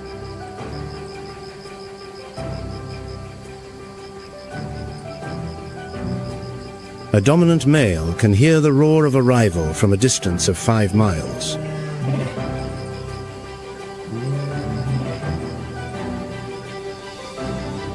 These battles for territory are often bloody, deciding the survival of an entire lineage.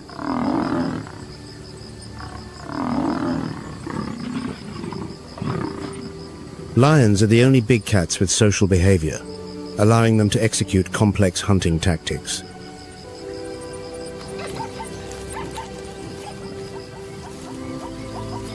Their preferred prey are large animals such as zebras, wildebeest, and buffalo.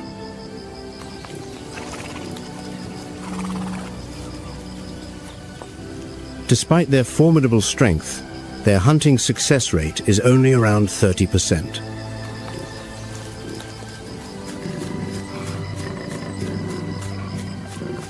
The lionesses often coordinate seamlessly, surrounding the prey from multiple sides to block any escape route.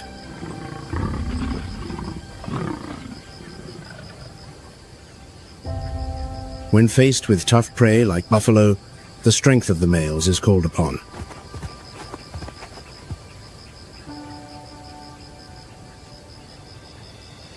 The weight and bite of a male lion can bring down giants that the females cannot handle alone.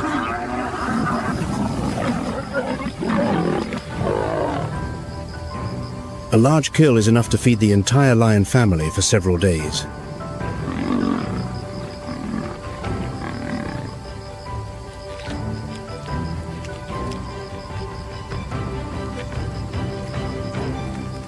After the king's feast, the characteristic sneeze of the African wild dog begins to sound in the night.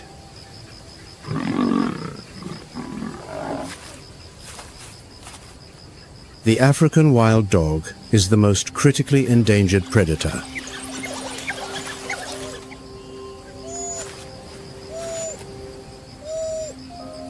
Their existence is threatened by habitat loss and fierce competition from lions.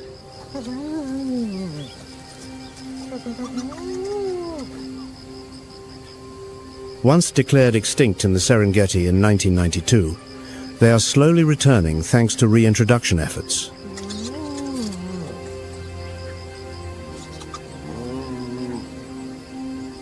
African wild dogs are a symbol of speed, endurance, and absolute solidarity.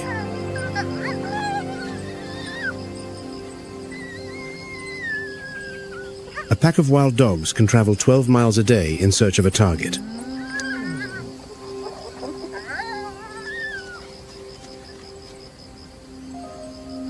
Their social structure is based on high levels of cooperation, where the entire pack cares for the young and injured individuals.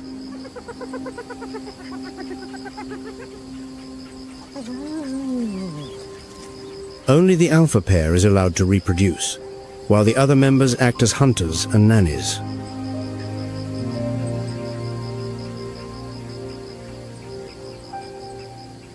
Their hunting skill is not based on explosive power, but on relentless persistence to the very end.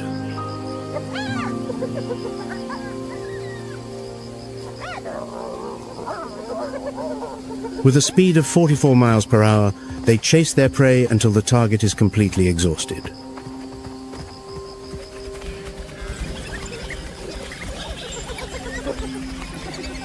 The wild dog's hunting success rate reaches an astonishing 80%, a remarkable figure in the natural world.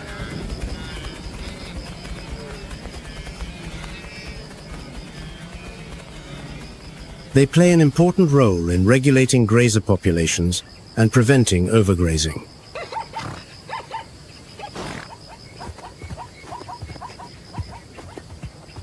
The leftovers from their hunts are a valuable food source for vultures and jackals.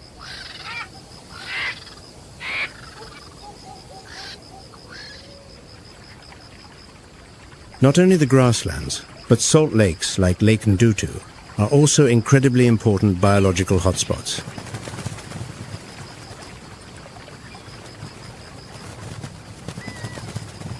As dawn breaks, thousands of lesser flamingos create a soft pink ribbon on the water's surface.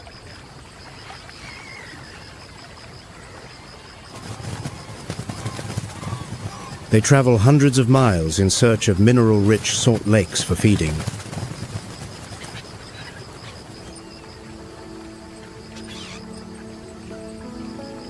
The high salinity and alkalinity of the lake are the perfect environment for the growth of spirulina algae.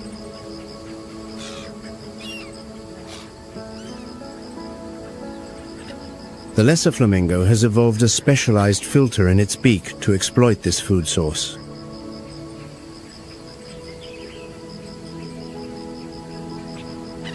Their legs have a special skin that helps to resist the corrosive effects of the saltwater and highly alkaline environment.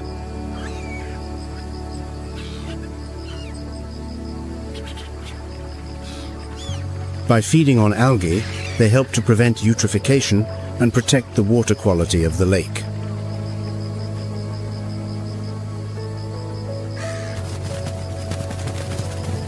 Their cohesive social behavior helps flamingos to maintain safety and synchrony during their long migrations.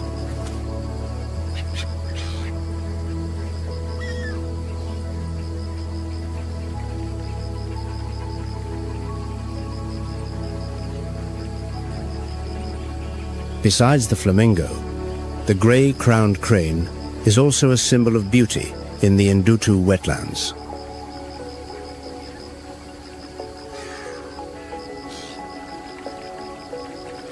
Its vibrant golden crest makes the grey-crowned crane look like aristocrats strolling through the grasslands.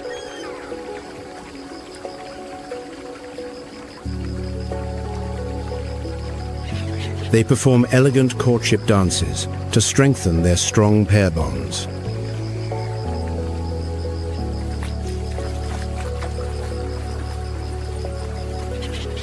The grey-crowned crane is the only species in the crane family capable of perching and nesting in tall trees.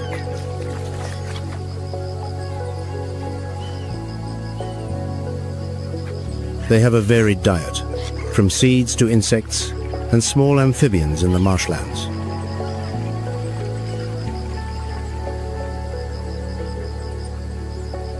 The presence of the grey-crowned crane is an important indicator of the health of the wetland ecosystem.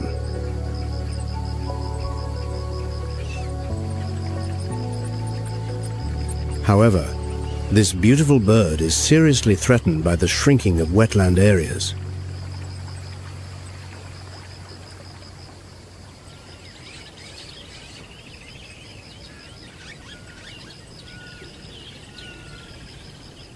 Leaving Ndutu, the Grumeti River in the western corridor is home to fearsome aquatic predators.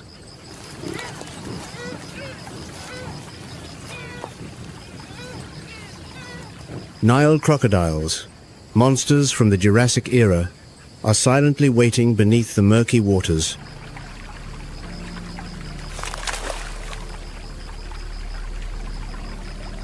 At 20 feet long, they possess the most powerful bite force in the modern animal world.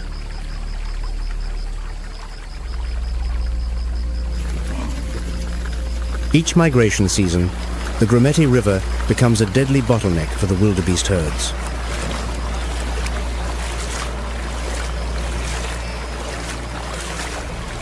Crocodiles use the death roll technique to take down large prey in an instant.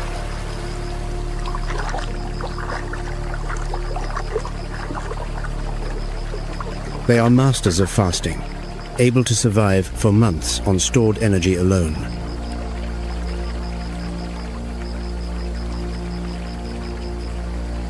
The Nile crocodile plays a role in controlling ungulate populations and cleaning up carcasses in the river.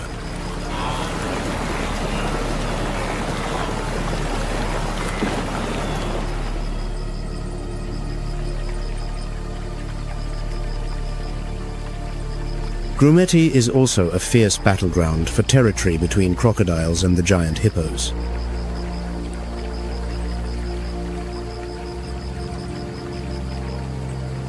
Hippos, though herbivores, top the list of the most dangerous animals to humans.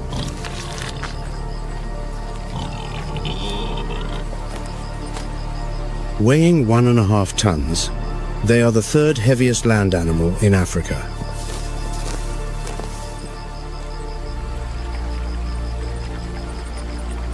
Hippos share a surprisingly close evolutionary relationship with modern whales and dolphins.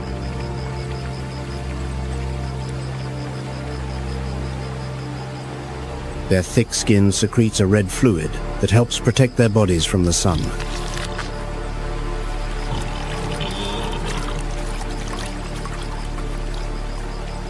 They spend most of the day in the water to regulate their body temperature and protect their young.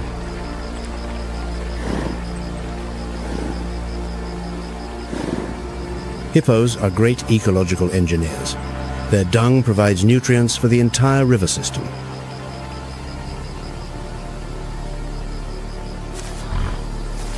The trails created by hippos become corridors of movement for many other animal species.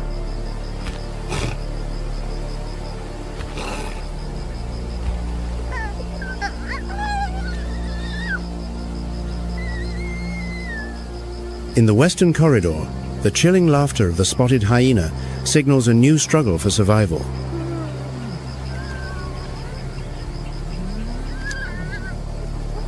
Spotted hyenas are not just scavengers. They are highly sophisticated cooperative hunters.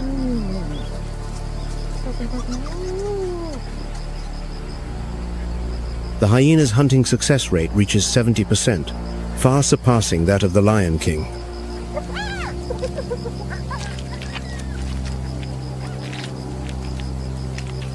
They possess extremely powerful jaws, with enough pressure to crush the toughest buffalo bones.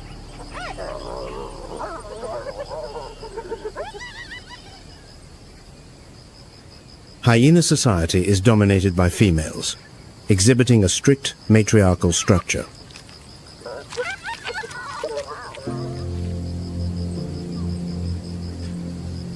They act as the sanitation workers of the savannah, helping to prevent the spread of disease.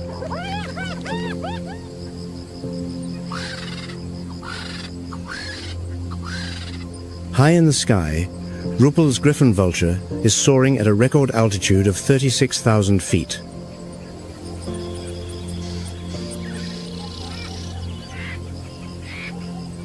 Their superhuman vision allows them to spot a carcass from a distance of over 4 miles.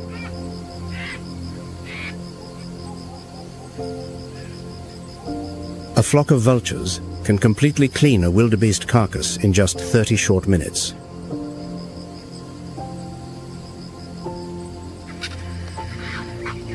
They help to recycle nutrients back into the soil, supporting the growth of grass in the next season.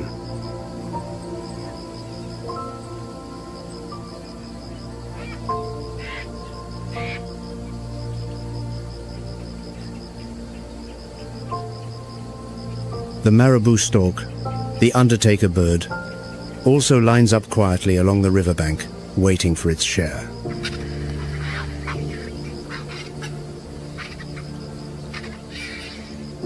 A wingspan of 12 feet helps them to glide effortlessly over the vast spaces of the Serengeti.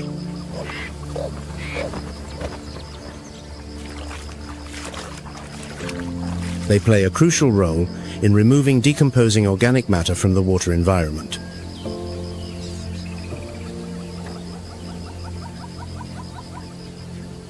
In the northern Serengeti, the Lobo area offers a wild beauty with its rocky, hilly terrain.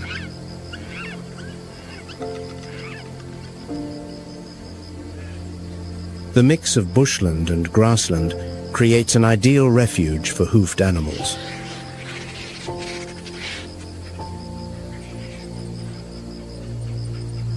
September to October is when the reverse migration from Kenya back to Tanzania passes through this land.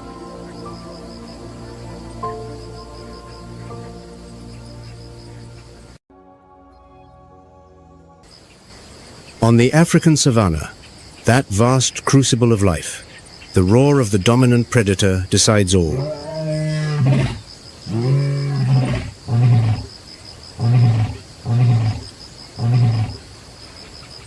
The lion, a monarch endowed by creation with power and pride.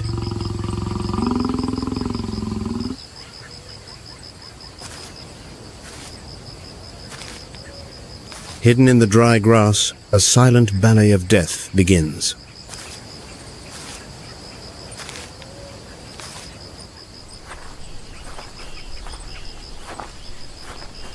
Bound by an instinctual pact, the lionesses coordinate flawlessly.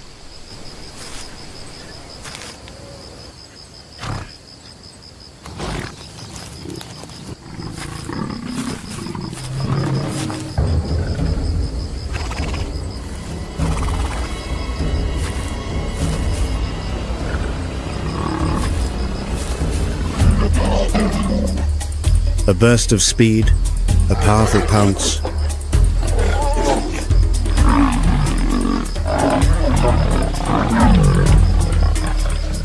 The hunt is over, securing life for the pride.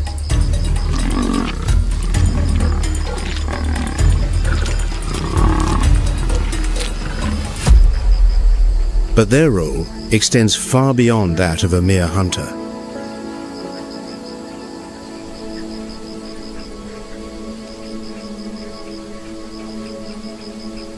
Lions are the sentinels of the savanna's equilibrium.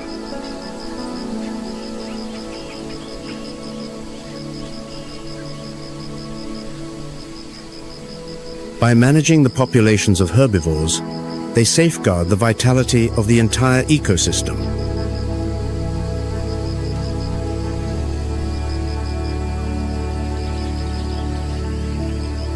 And in this unforgiving land, new life blossoms.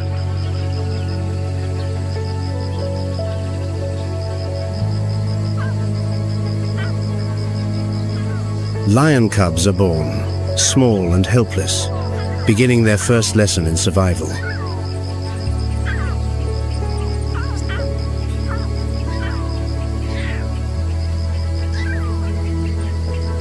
They must learn to endure thirst, to heed their mother's roar, and to hide from peril.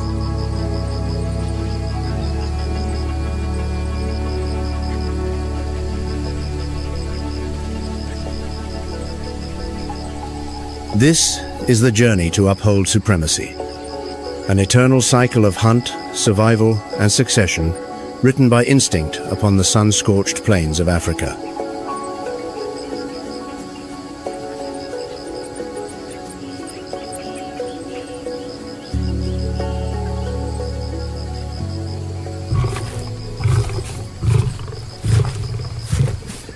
The roar that echoes across the savannah is no lullaby, but nature's uncompromising warning.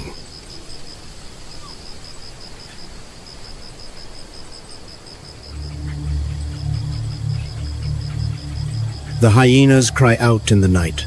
Their calls carry for miles, like the summons of bloodthirsty warriors.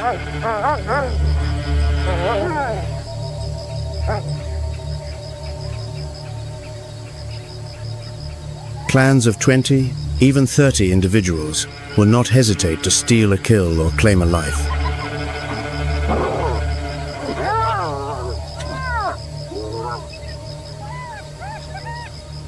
And so, the nocturnal chorus carries a chilling prophecy. For half the lion cubs born into this kingdom, the hyena's call is the last lullaby they will ever hear.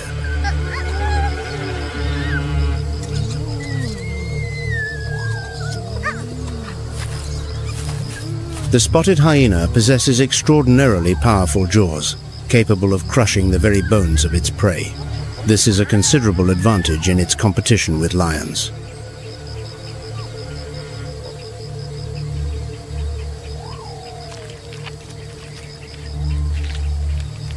They can consume almost an entire carcass, including the parts a lion leaves behind.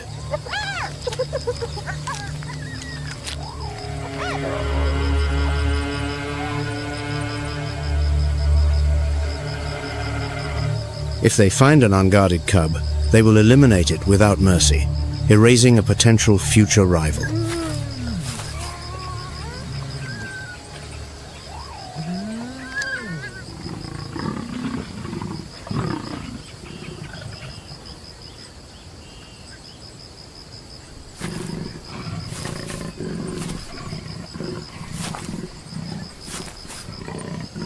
Leopards, solitary predators with the patience of silent assassins, also seize every opportunity.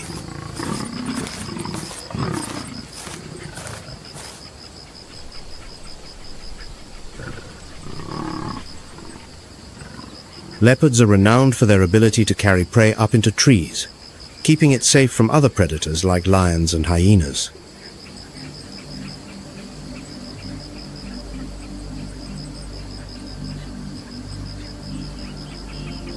A leopard can haul a carcass weighing twice its own body weight high into the branches.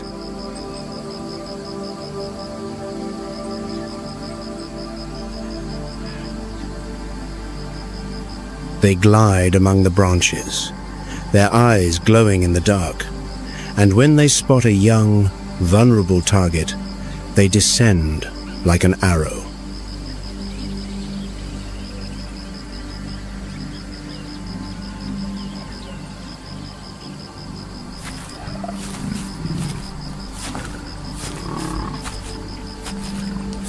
A pride of lions is an extended family, in which the females share exceptionally close bonds.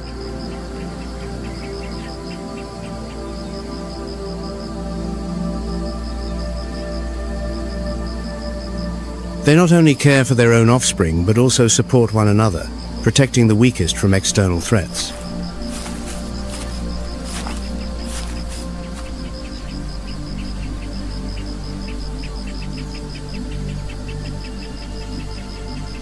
The lioness is the first line of defense.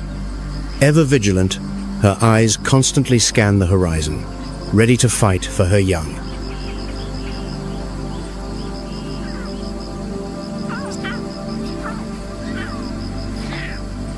To keep them safe, a lioness constantly moves her cubs, concealing them in dense thickets or natural dens.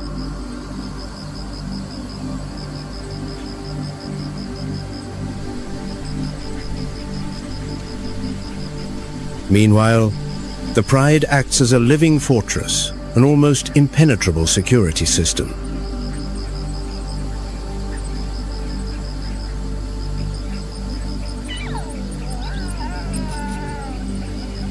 The females cooperate to care for and protect all the young, regardless of parentage. That solidarity is the key to survival.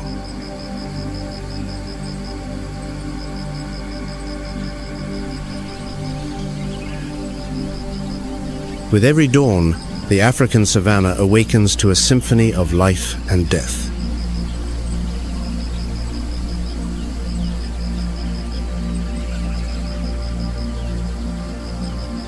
The sun rises like a ball of fire, scorching the vast grasslands.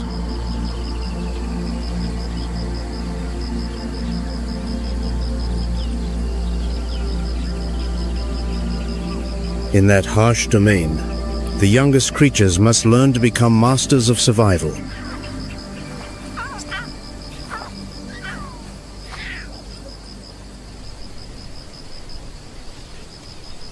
The lion cubs, small and fragile, yet filled with a thirst for life, begin their journey.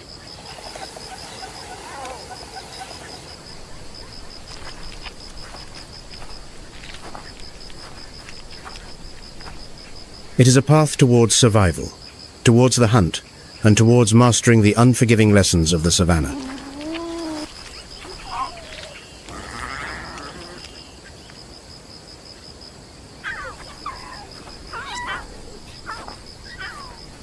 Lion cubs know nothing of the gentleness of a quiet morning. For them, each day is a harsh lesson taught by the savannah.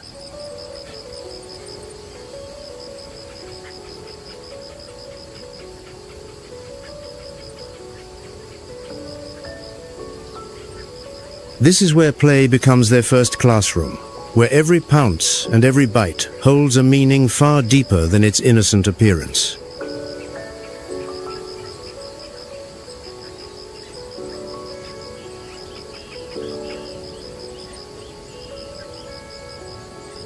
The games of lion cubs are not just for amusement. They are an essential part of their education.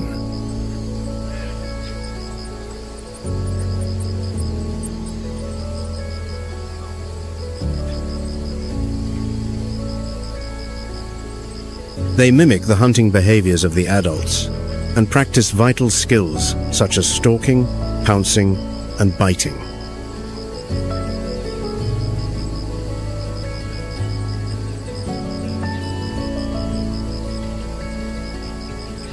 This process helps them develop into successful predators in the future.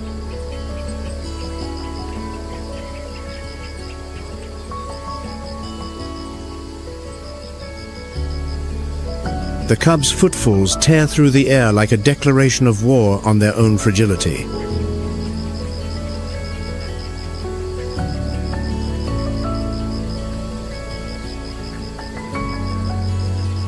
They chase each other through the grasslands, colliding with all the force their small bodies can muster.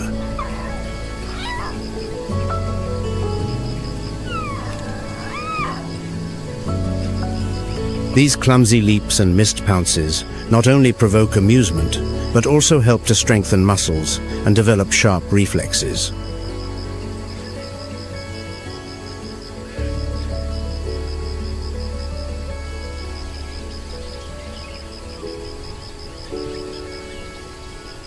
The savannah does not forgive slowness or weakness. Every race, every failed attempt is a lesson.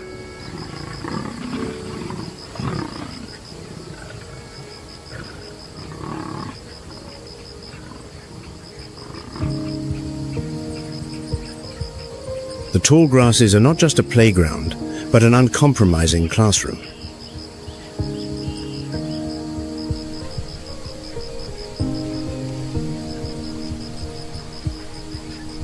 When the wind blows strong, it is the perfect signal to move without being detected.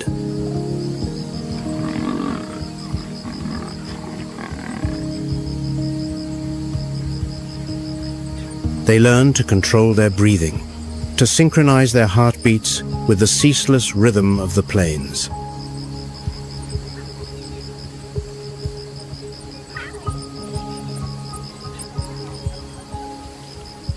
The most important lesson, perhaps, is patience. Those tense moments, a cub must wait in silence.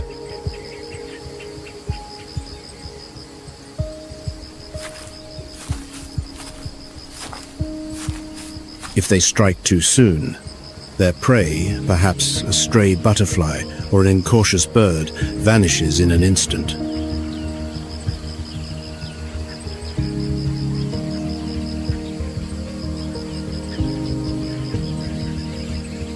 The savannah, in all its harshness, offers no mercy.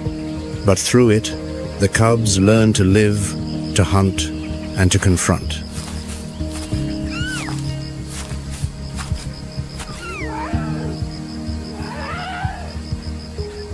They mature with every game, every fall, every failed attempt, until one day they become master predators.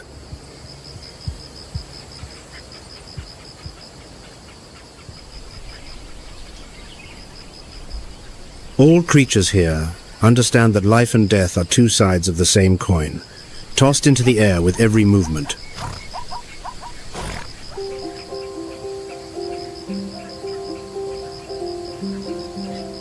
And to prepare for that reality, observation and imitation are the first skills a lion cub must master.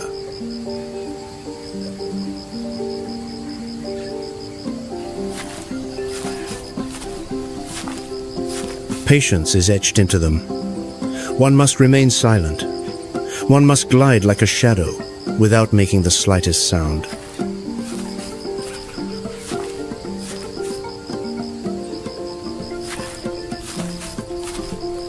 Young paws must learn to merge with the environment. The cubs can spend hours simply observing.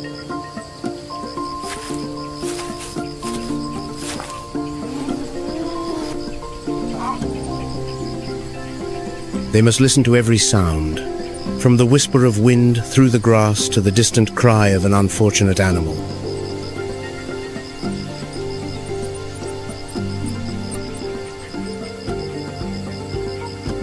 But observation is only the first step.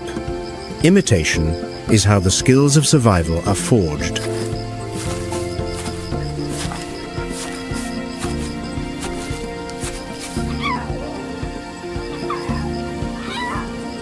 With every movement, every calculated step, every pounce into the air, they practice, fail, and try again.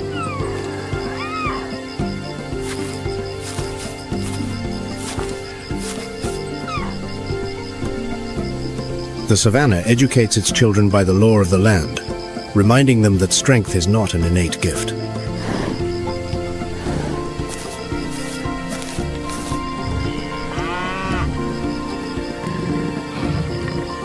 Only those who know how to observe, imitate, and adapt will deserve to reach the summit.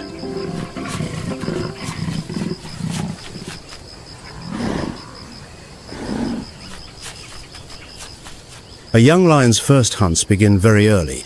Each chase, each inaccurate leap, each pounce into thin air is a valuable lesson.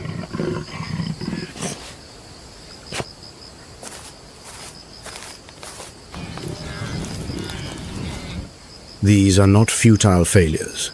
They are exercises that build muscle, develop reflexes, and sharpen instinct.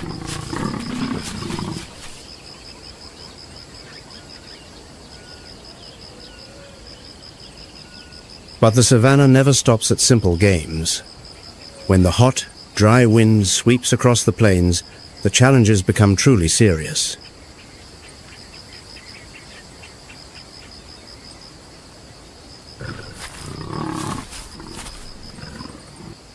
Hunts that stretch for miles under the savannah's scorching sun teach them patience and endurance.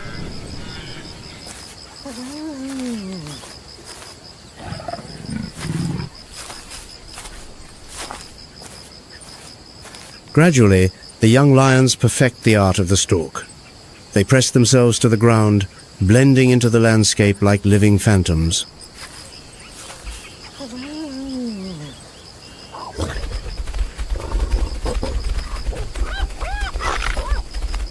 Each day, each hunt is like a small battle, and the savannah is a battlefield that never rests.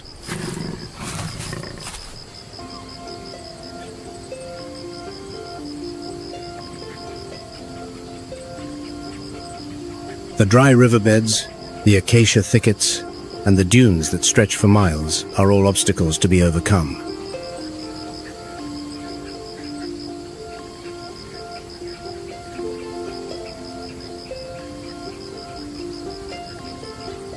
When the sun sets and the last light of day stretches across the savannah, no one can relax.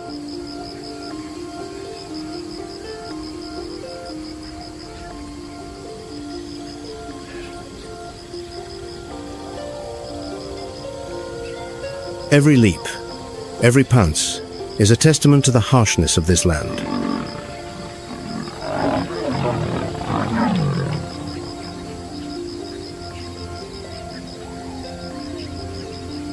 The lessons learned in youth are the necessary provisions for an adult lion.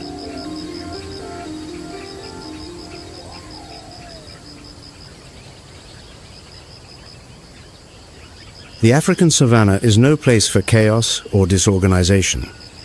Here, life and death are decided through perfect coordination.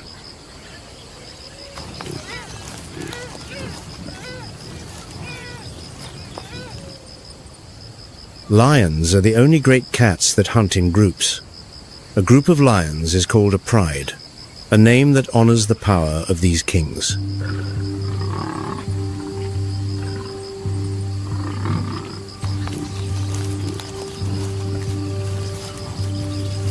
The term pride does not just mean a sense of honor, but also reflects the lion's unique social structure.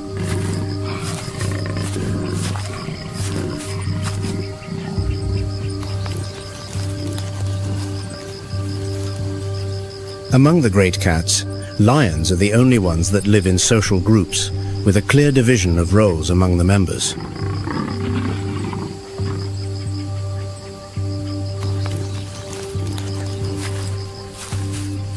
The pride is a symbol of unity and organization, where each member fulfills a specific role.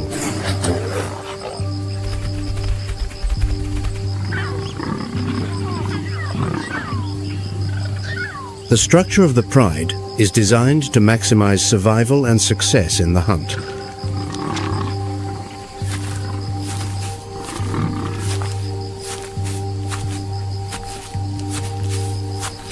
A typical pride consists of 10 to 15 individuals, although in some cases it can be even larger.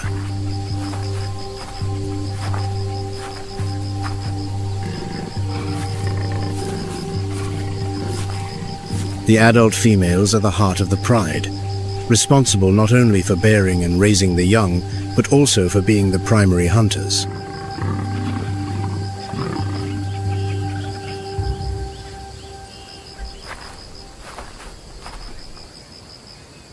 They are not just mothers, but seasoned warriors trained to bring down large prey.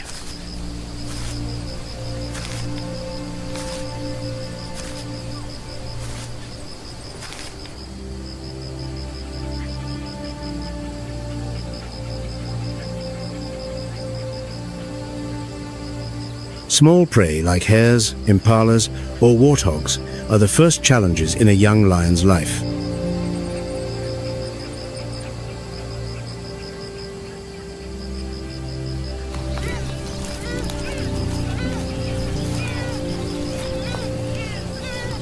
They are small, but by no means weak. On the contrary, they are agile, nimble, and capable of changing direction in the blink of an eye.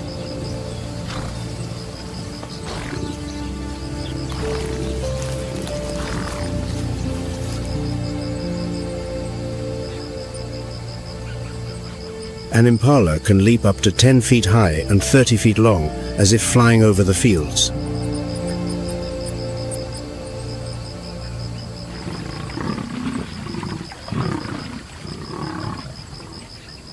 Faced with these challenges, the young lions must calibrate every movement, every pounce.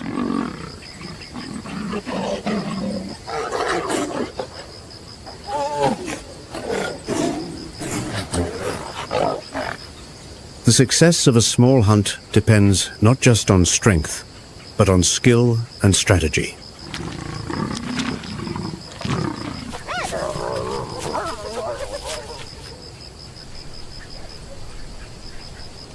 The impala, one of the lion's common prey, is capable of long leaps and sudden changes of direction to escape predators.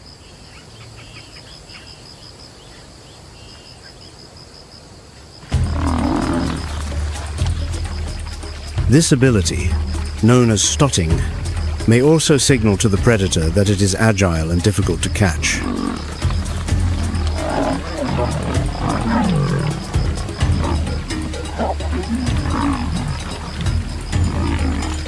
The swiftest hunters of the savannah can accelerate up to 35 miles per hour in just a few seconds.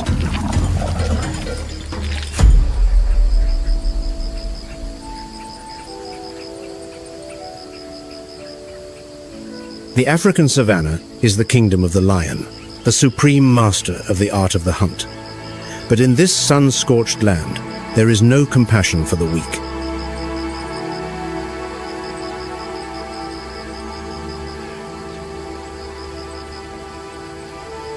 Here, the air vibrates with the sounds of life and death, and every heartbeat of a prey animal is a direct challenge.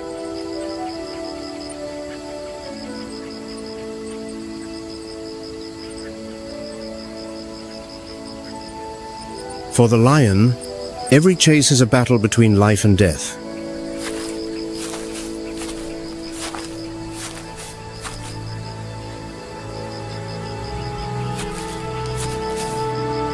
But brute strength is not enough to dominate the giants of the savannah. No single lion, however powerful, can hunt large prey alone.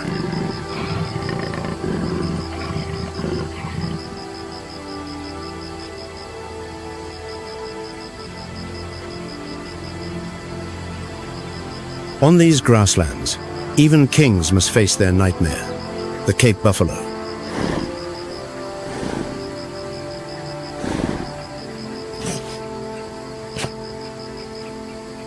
a fortress of nearly a ton, armed with horns as sharp as sabers and an indomitable will.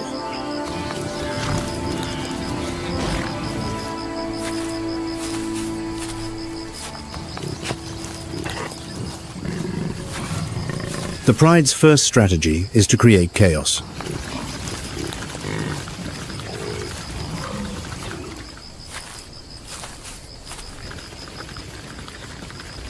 But this opponent does not fall easily.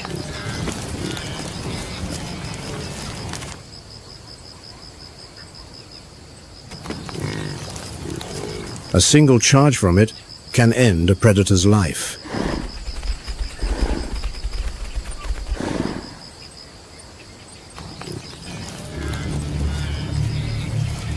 The attack fails. A moment of hesitation can be a death sentence.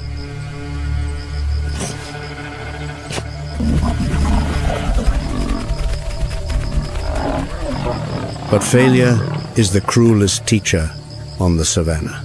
The Pride learns. It adapts.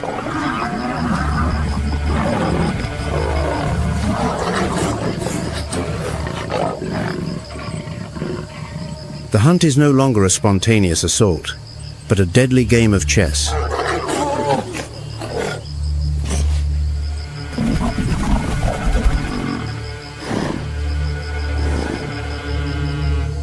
The new tactic is honed with surgical precision. They split up, moving like ghosts in the tall grass, encircling their quarry. Patience becomes the ultimate weapon.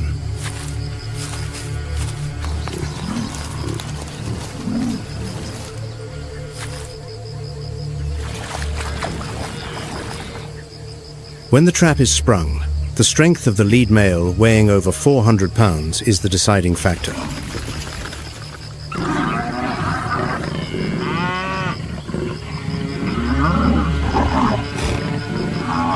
A giant falls, not just to power, but to a strategy born from failure.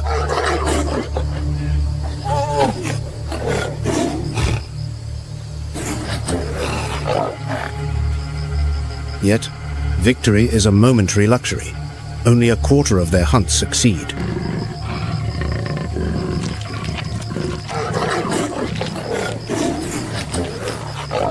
And now, the next challenge begins.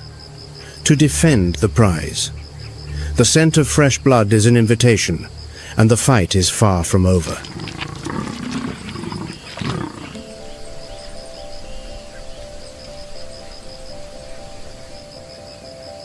But there is an enemy that no claw can tear, no jaw can crush. It is the sun itself.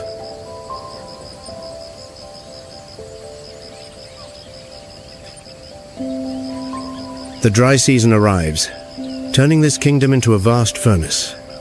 Water, the source of life, evaporates.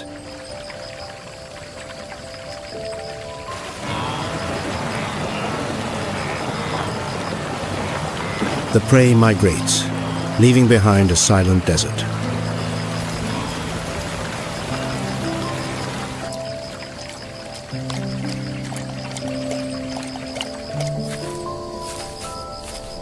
Faced with starvation and a burning thirst, the Pride is forced to embark on desperate journeys, crossing unfamiliar territories fraught with danger.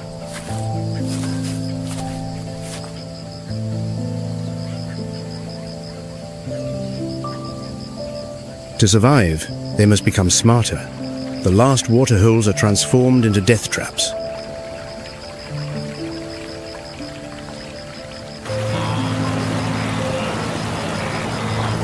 The lions become masters of the ambush, patiently waiting for exhausted prey to seek the only source of water.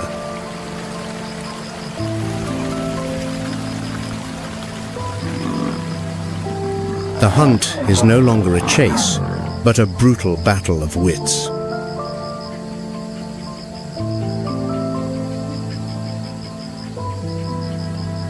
In this crucible, the Pride is reforged.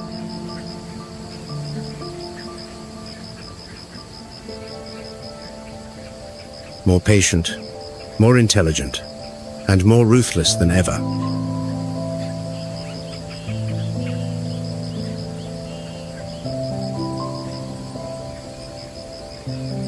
Because on the African savanna, adaptation is the supreme law of survival.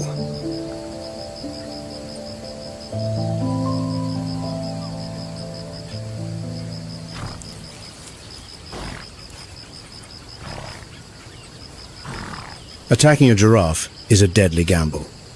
A single kick from its enormous hind legs can generate thousands of pounds of force.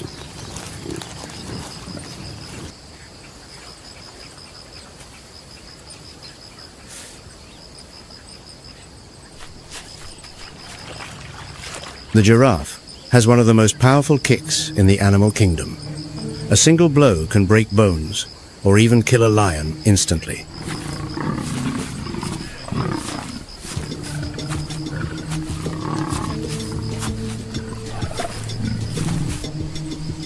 Consequently, lions are very cautious when hunting giraffes and typically only target young or sick individuals.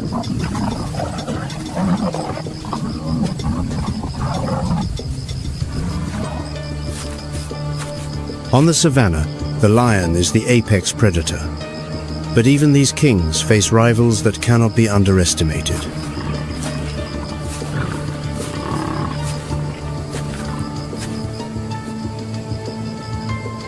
The relationship between the lion and its adversaries is not just a direct confrontation. It is an essential part of the ecological balance.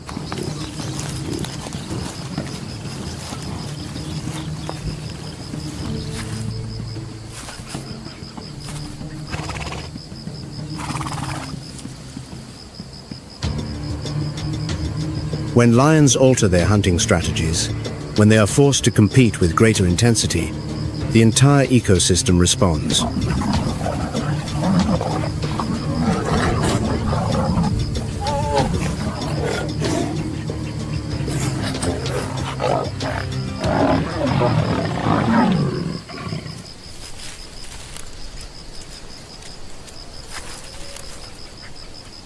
Lions and hyenas, two proud predators, locked in a perpetual cycle of confrontation.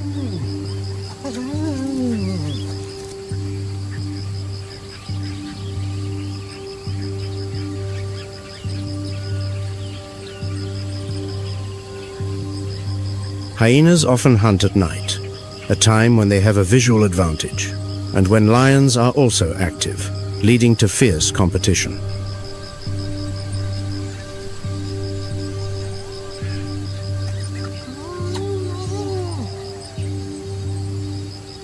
They both share a preferred menu: wildebeest, zebra, and occasionally Cape buffalo.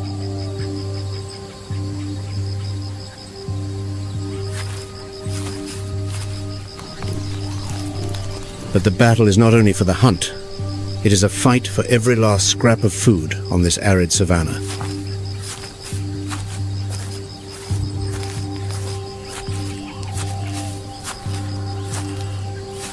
This has led to conflicts that have endured throughout their evolution.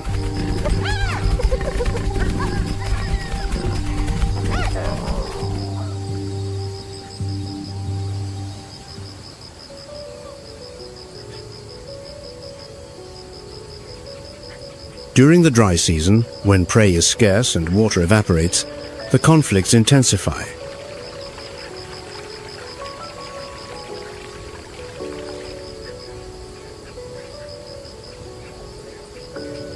The frequency of confrontations increases by 25%, as both lions and hyenas must fight for every vital resource.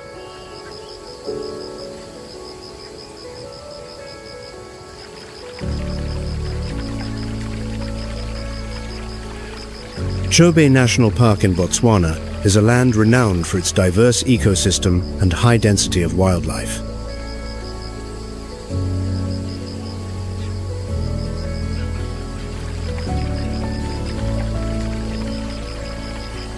It is also a classic stage for the rivalry between lions and hyenas. Here, the hyenas have demonstrated a remarkable capability.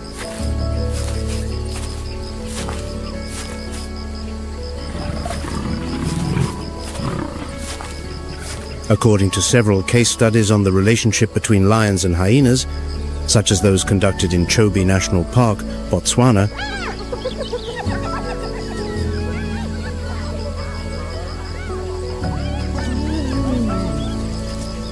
hyenas have been recorded successfully stealing kills from lions in a significant percentage of cases, sometimes as high as 63%.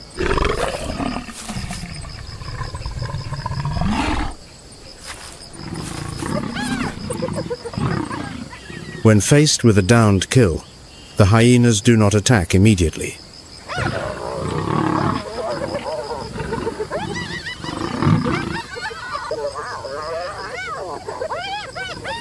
Instead, they wait patiently, maintaining a distance of 100 to 300 feet, constantly monitoring the lions.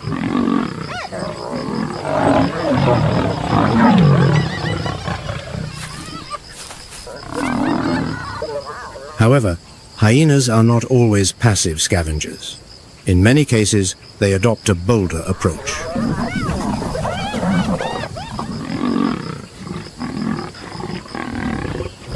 When they sense a numerical advantage, they move in closer and apply direct pressure on the lions.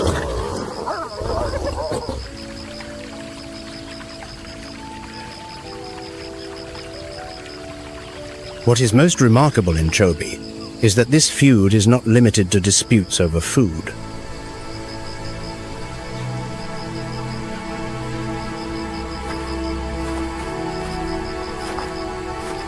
Wildlife conflict reports from areas like Chobe also show that lions and hyenas frequently attack one another, even when there is no food dispute, indicating a deep-seated animosity between the two species.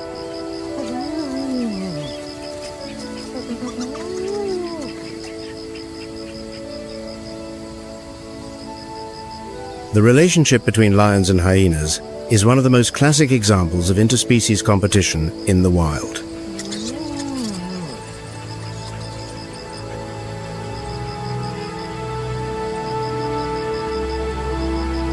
It is not just a struggle for food, but also a war for dominance and status within the ecosystem.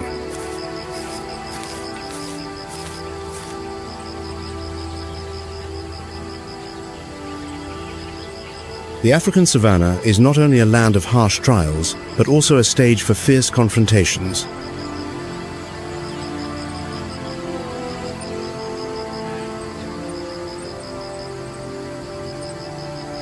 Among them, the relationship between the lion and the Nile crocodile is a vivid example of wild survival competition.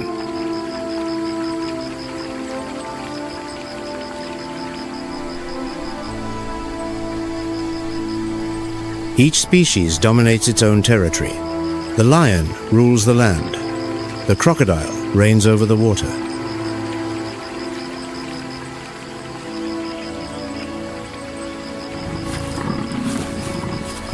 But when the boundary between land and water blurs, violent encounters become inevitable.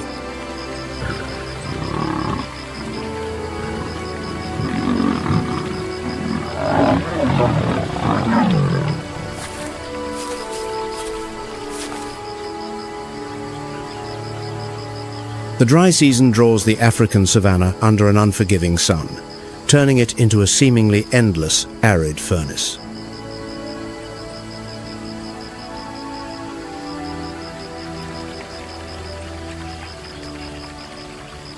Here, every drop of water is a sacred treasure guarded by the most dangerous of predators.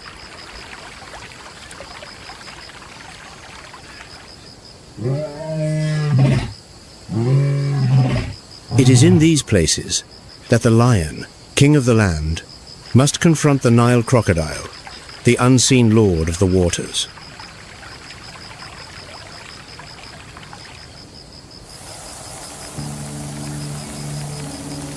The dry season lasts for months.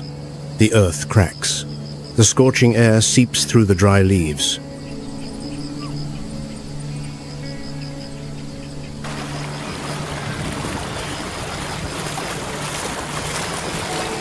Herds of wildebeest, zebras, and other prey migrate to the nearly dry rivers or muddy swamps, where life hangs by a thread.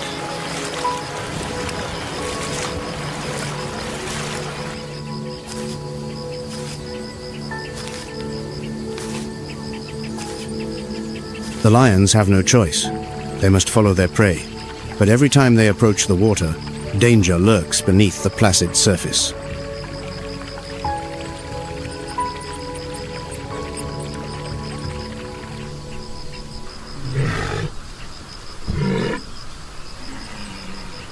It is not only predators that are obstacles. Even the grass-eating giants can make a lion feel threatened.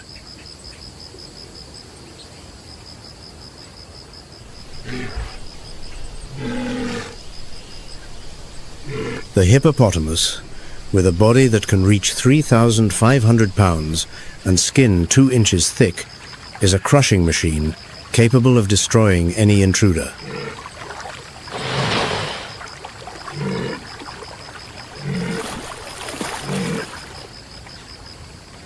Despite being herbivores, hippos are considered one of Africa's most dangerous animals to humans and other wildlife.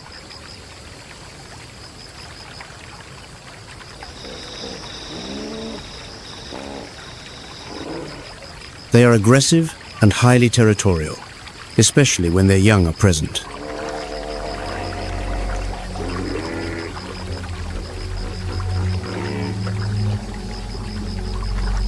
Their jaws, with 16-inch incisors and canines that can grow up to 20 inches long, can generate a biting force of over 1,800 pounds per square inch.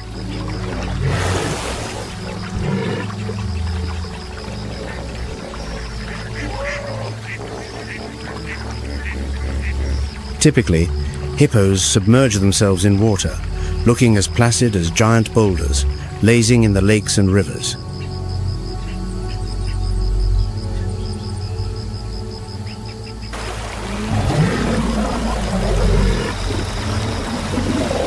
But when its territory is threatened, the hippopotamus becomes a ferocious creature, ready to erupt with astonishing speed.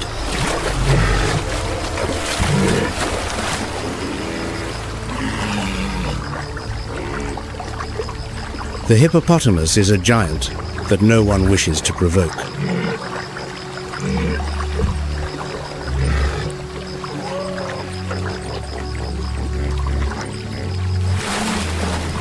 When the dry season grips the savannah with suffocating heat and food becomes scarce, lions may be forced to consider riskier prey.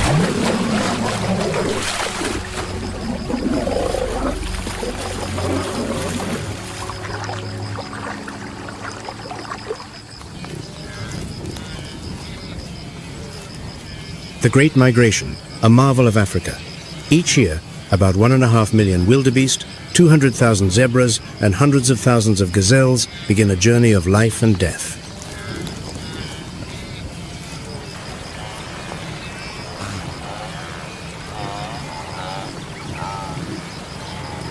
This Great Migration is not only one of the planet's greatest natural events, but also a critical factor in maintaining the health of the Serengeti Mara ecosystem.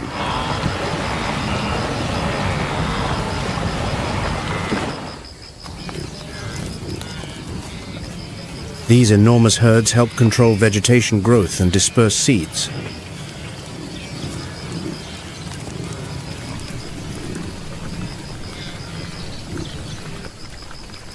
They travel over 1,200 miles from the Serengeti to the Masai Mara.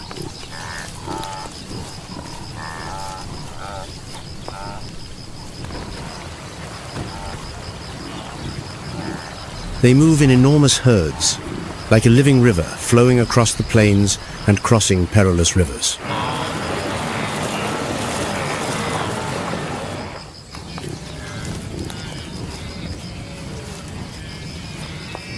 With such an abundance of food, lionesses can give birth and raise their cubs in greater safety.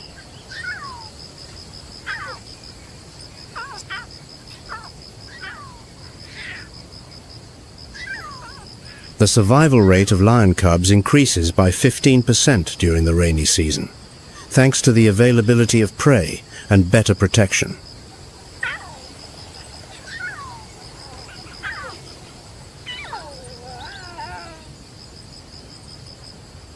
These small creatures, born into a green and youthful landscape, grow up in a promising environment.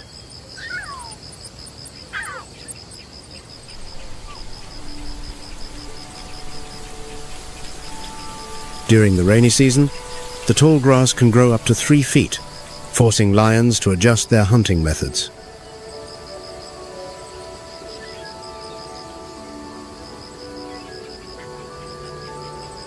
Their visibility is reduced, and stalking becomes much more complex in this lush, dense world.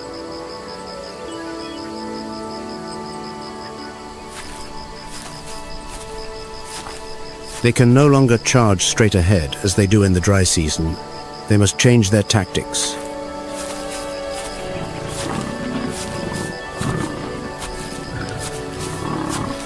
The patience and technique of the lioness become her most dangerous weapons.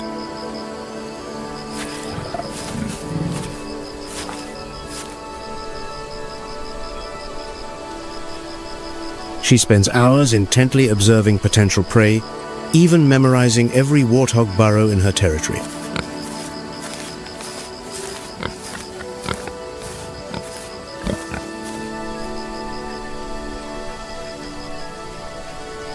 And finally, the wait is rewarded. A huge male warthog with tusks as sharp as deadly weapons appears.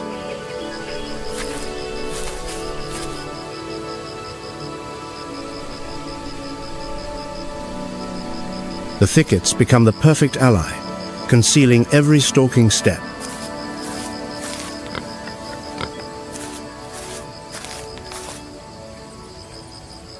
Lions often hunt at dawn or dusk, when the low light provides better camouflage and the cooler temperatures allow them to conserve energy during the chase.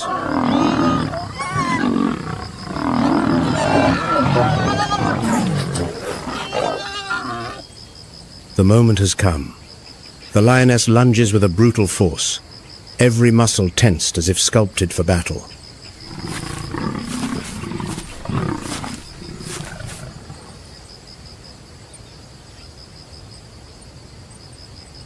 But the warthog does not go down easily. It is as large as an adult lioness, and dragging it to a safe place is an exhausting task.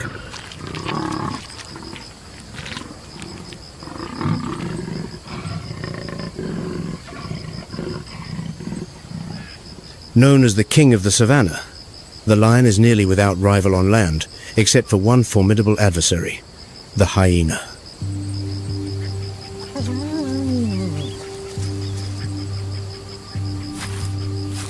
Hyenas, seasoned hunters, are not only skilled at hunting in groups, but also specialize in stealing prey directly from lions.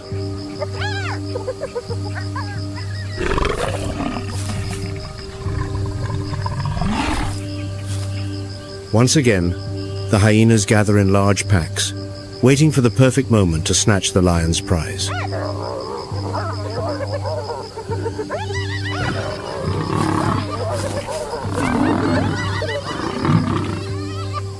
Their cackling laughter echoes across the savannah like an open challenge, forcing the lion to fiercely defend what it has conquered.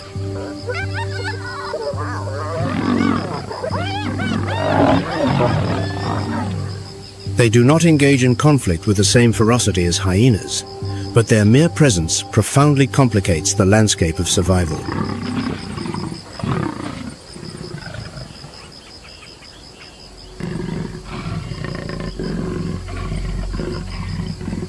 Leopards typically hunt smaller prey, but when food becomes scarce at the end of the rainy season, they too will target larger animals.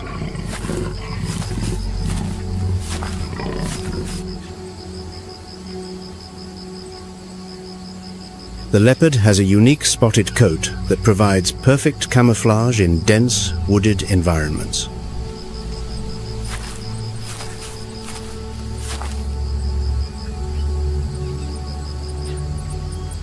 They also possess excellent climbing abilities, which help them escape larger predators or store their kills securely.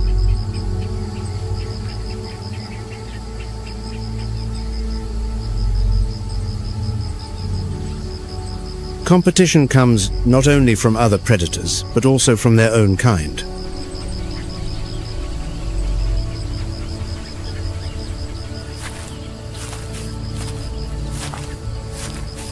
During the rainy season, territorial boundaries become blurred, turning the prides into veritable warriors.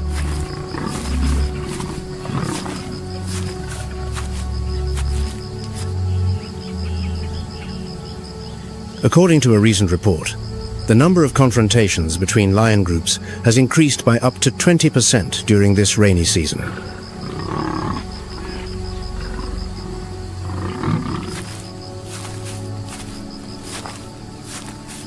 The females, the primary hunters of the group, are forced to cooperate even more closely to maximize their chances of success.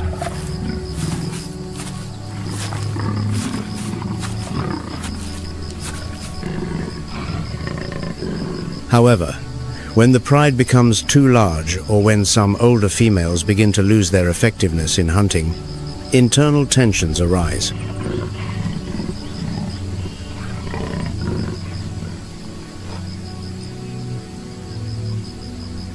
The younger, stronger females often challenge the established order within the pride.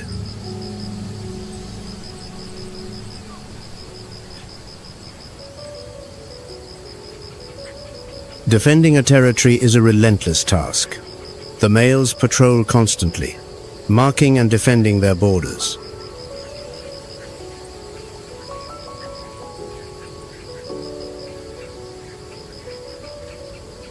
Their roars, veritable war drums on the savannah, not only warn off intruders, but also convey a sense of security.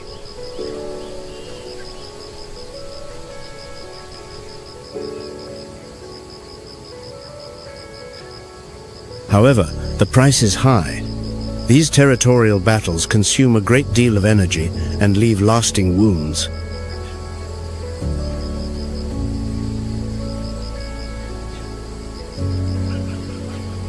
An injured male can significantly weaken the entire group, creating an opening for other predators or rival groups to attack.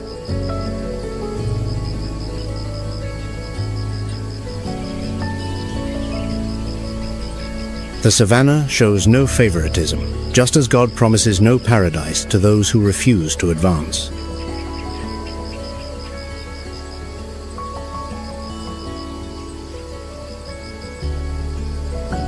Even the lion, the undisputed symbol of power, must pay for every inch of land with its own blood.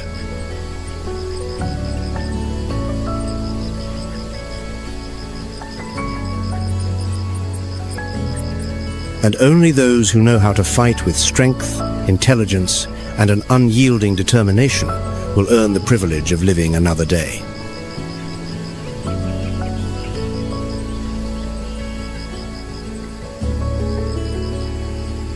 In this context, the harsh landscape of the savannah seems tense, suffocating, and exhausted.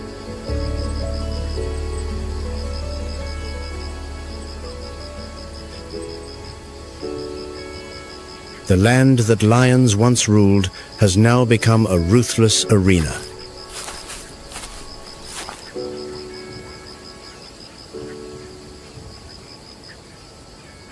The lion no longer faces just an endless struggle for survival in an increasingly harsh natural environment.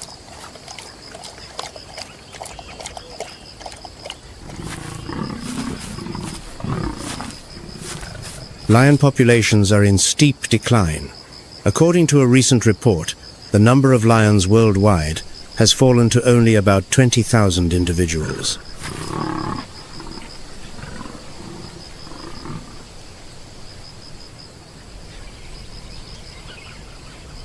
The vast plains of the Serengeti, or the iconic Masai Mara National Reserve, places once considered true paradises.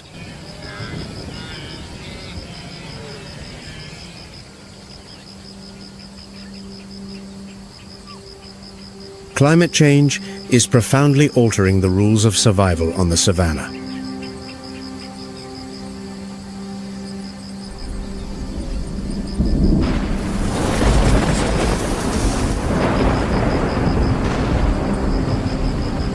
When the last rains come, they are no longer gentle and refreshing, but have become violent storms.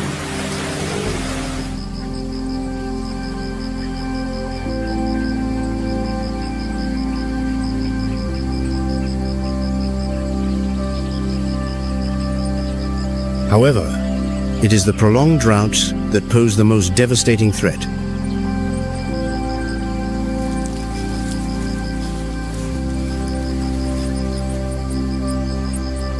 And man, with his relentless expansion, has gradually conquered every inch of land that the lion once dominated.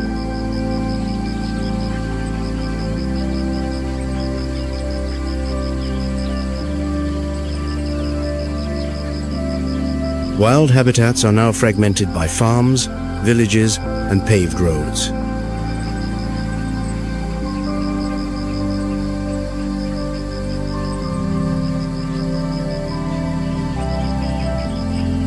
As grasslands are converted into agricultural land, lions not only lose their natural hunting grounds,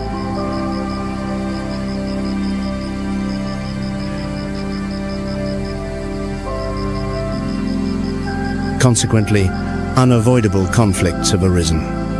Livestock, a precious resource for local communities, becomes prey for lions.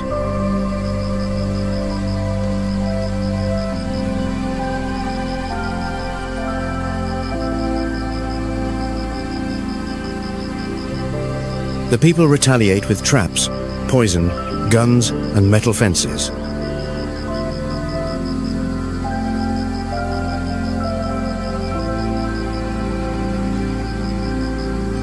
The loss of each lion is not just the disappearance of a magnificent animal.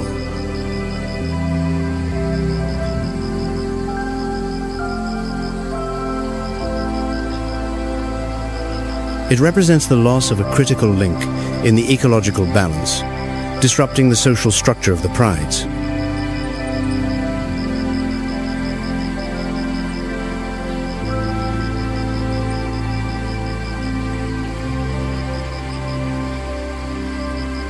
The savannah still retains its majesty, like a natural cathedral, but beneath its apparent tranquility lie many layers of potential threats.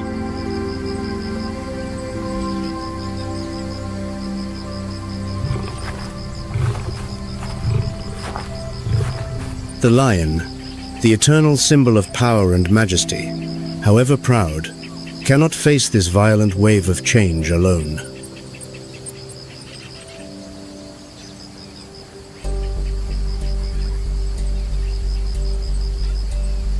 Currently, specific conservation solutions are being implemented with tireless efforts to reverse the situation.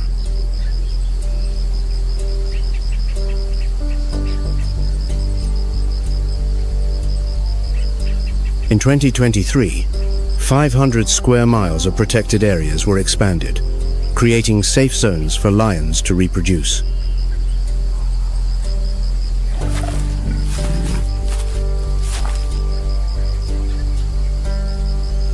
Drones constantly monitor the skies, while specialized teams patrol day and night against poaching.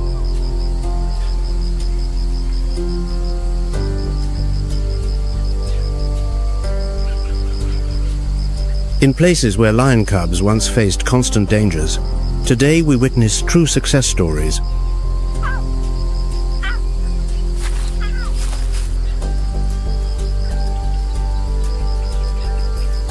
In 2023, the Masai Mara National Reserve became a true symbol of hope.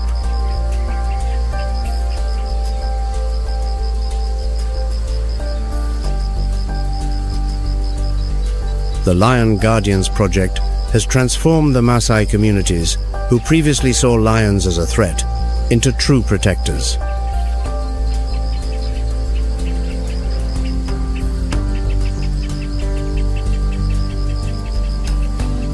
The Lion Guardians program trains Maasai to become effective lion protectors, reducing conflict with livestock by up to 40%.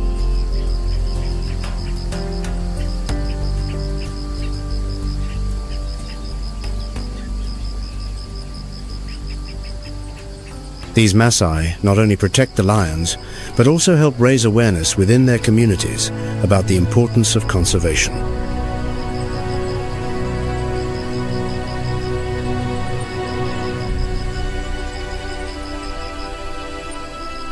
In addition, more than 200 square miles of grassland have been restored, ensuring enough food for prey.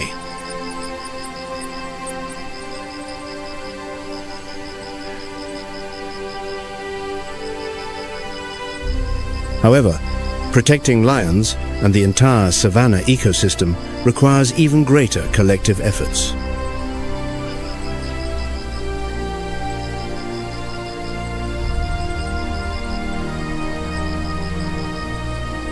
The roar of the lion has been the heartbeat of Africa for 1,000,000 years, a sound of power, of majesty, of wildness itself.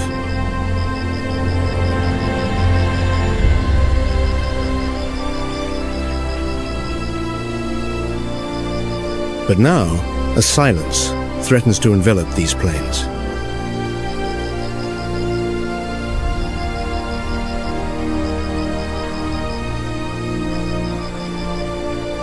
And how much longer this ancient saga will echo here depends not on the strength of the lion, but on the wisdom of humankind.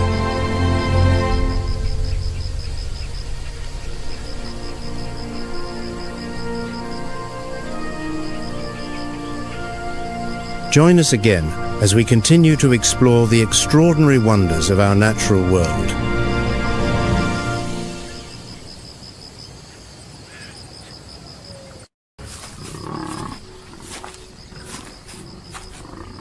Among these mighty combatants, there is a predator whose roar is the sound of thunder.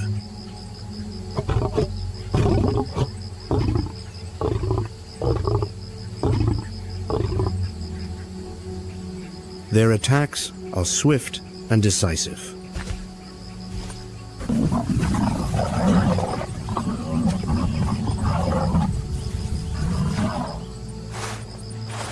These are the lions, the true sovereigns of the wild savanna.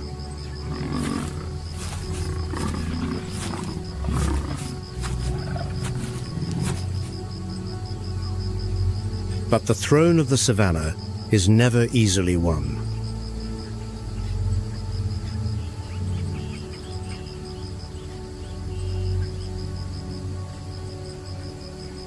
Only the strongest males can triumph to protect their territory and continue their lineage.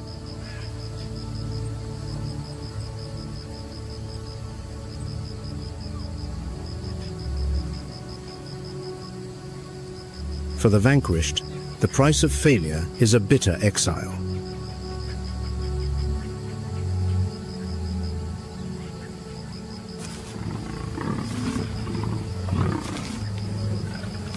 From the distance, a roar tears through the silence, echoing across the parched grasslands.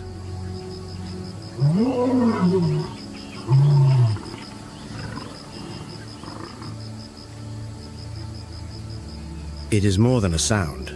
It is a declaration of war.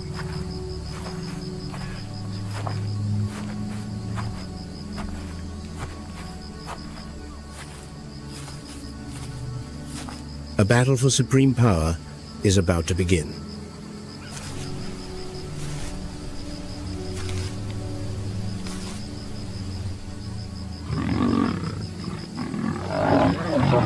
In the kingdom of the lion, power is never a gift.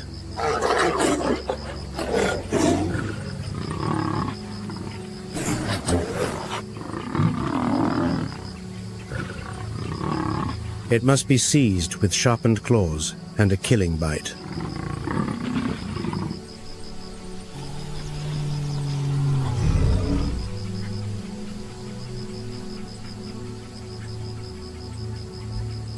Young males, driven from their birth pride, must wander this harsh land, searching for an opportunity.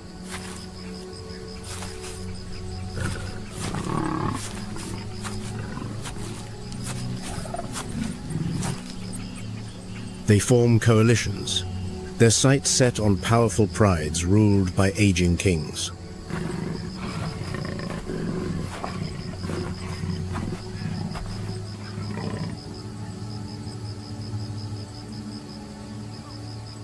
When the moment is right, the savanna trembles with the roar of their challenge.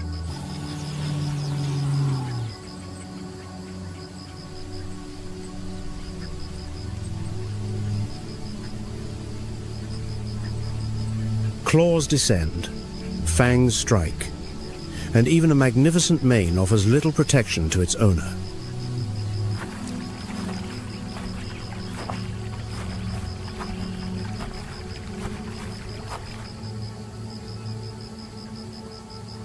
In this brutal world, only the strongest can endure.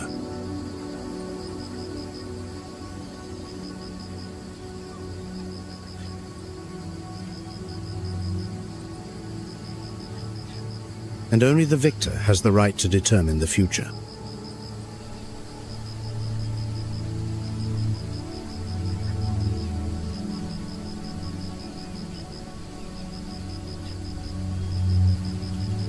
This is no peaceable kingdom, but a realm governed by predators.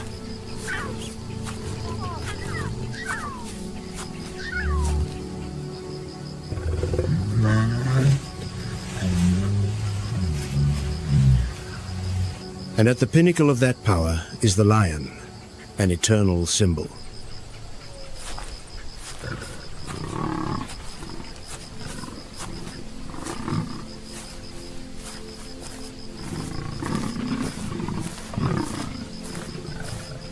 Their story is an epic of power, resilience, and an unconquerable spirit.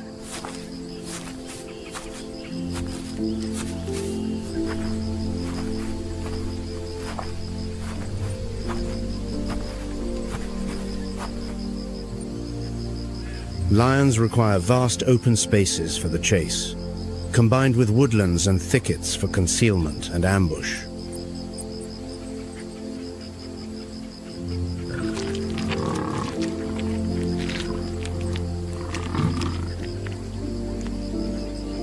Sanctuaries like the Serengeti and the Okavango Delta are their last great strongholds.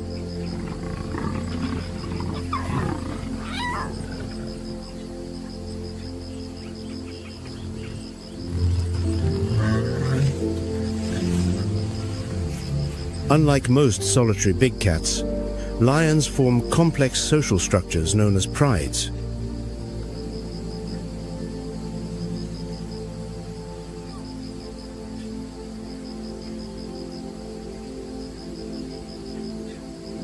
Their strength comes not only from their physicality, but from the deep bonds between members.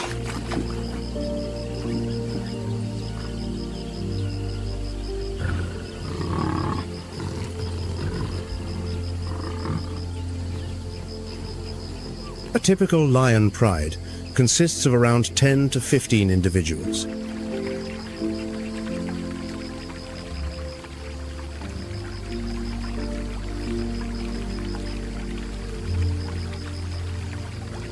At the heart of the pride are the lionesses, the mothers and sisters.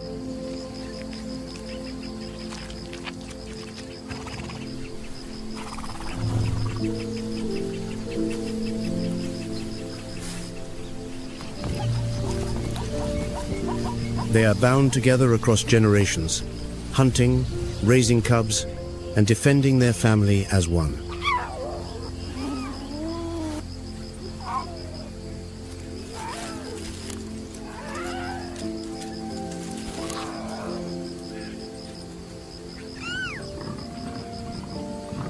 The adult males are tasked with protecting the territory from intruders and rival coalitions.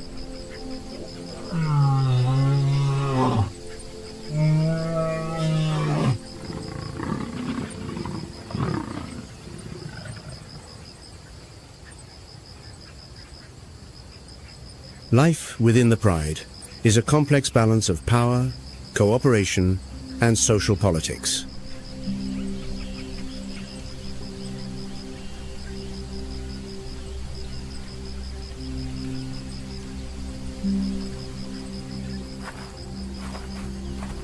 Gentle licks and affectionate head rubs are more than simple acts of grooming.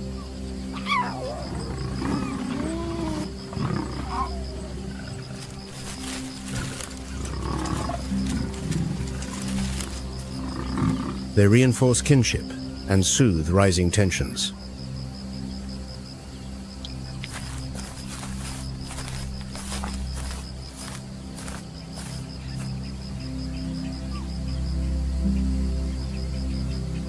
Silent but formidable, the lionesses are master hunters, their tactics honed over generations.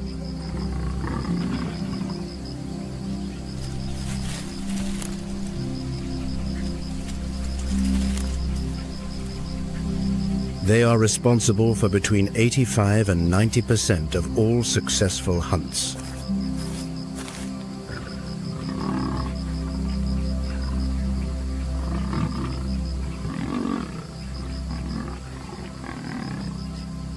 Raising cubs is a communal effort, creating a creche in the heart of the wilderness.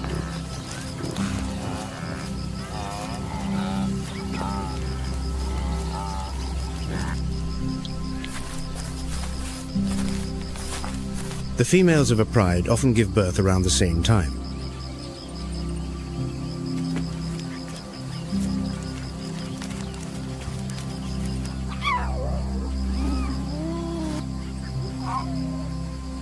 This synchrony ensures the cubs are of a similar age, allowing them to suckle from any lactating female.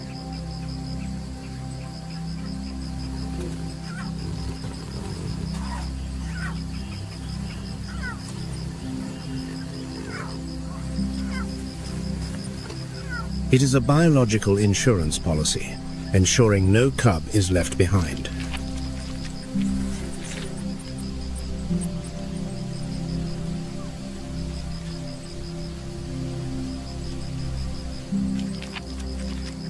It is this unyielding solidarity that has made them the rulers of the savannah.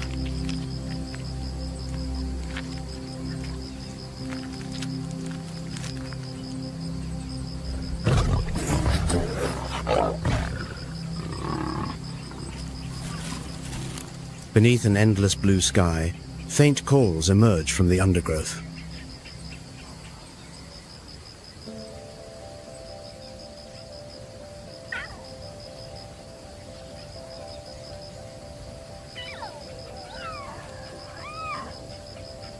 They belong to the lion cubs, the small, fragile lives that represent the future.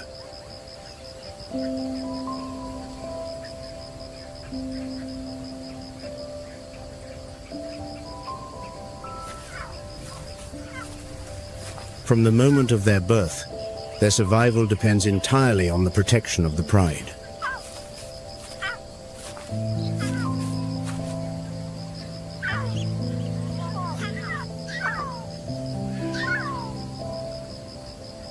For the first 6 to 7 months, their mother's milk is their only nourishment.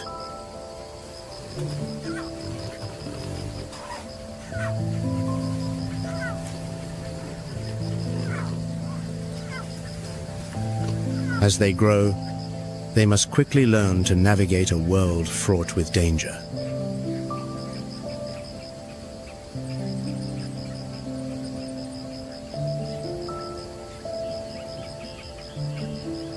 Their seemingly harmless games are, in fact, nature's harshest lessons.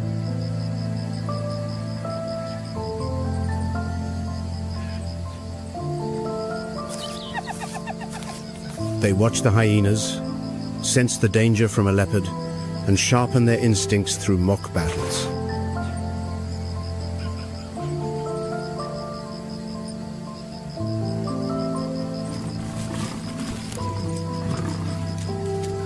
The journey to adulthood, however, is perilous.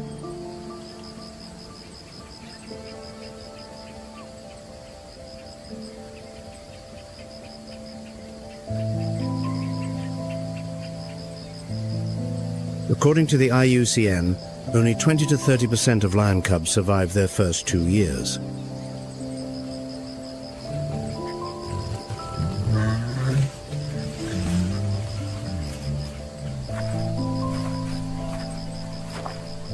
This grim reality forges them into courageous warriors.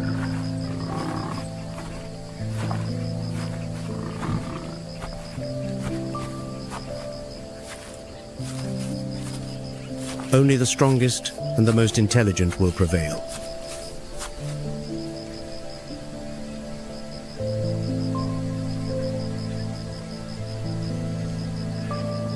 As the first rays of dawn appear, a male lion's roar can travel for up to 5 miles.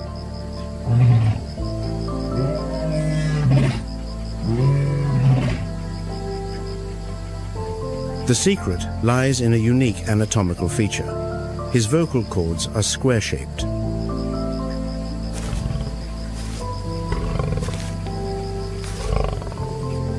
This structure acts as a natural sound amplifier.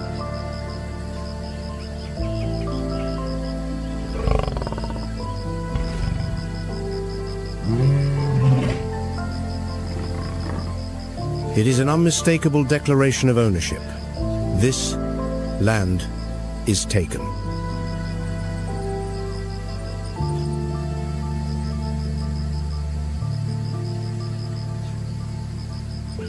His thick, majestic mane is not merely a symbol of power.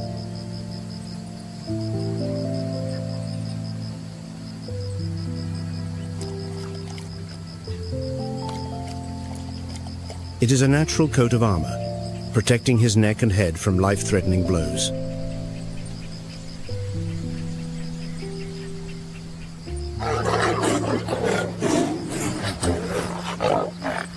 A well-developed mane can be the difference between life and death.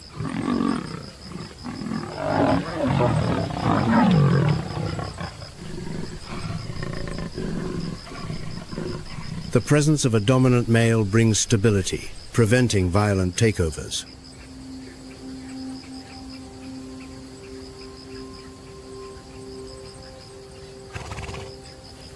But the plains are not always so quiet.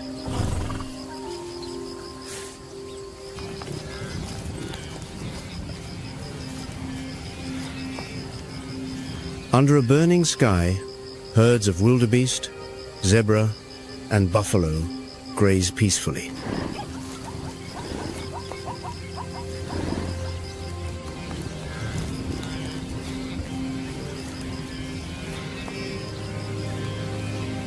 They are unaware of the danger concealed in the shadows.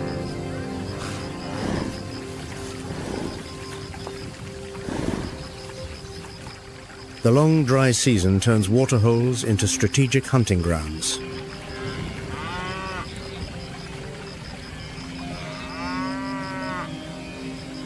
In the deadly silence, the lionesses creep low, their sharp eyes locked on their prey.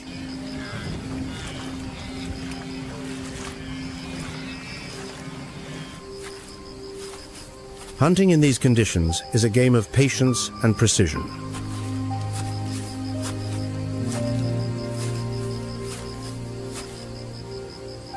On average, only 20 to 30% of their hunts are successful.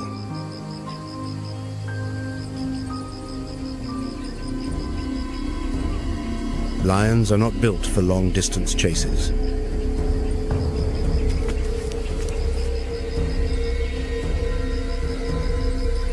Their explosive burst of speed lasts only a few seconds, making strategy their greatest weapon.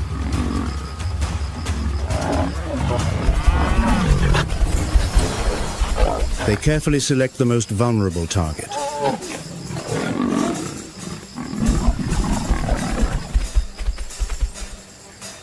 The savannah remains silent until the very moment the lions attack.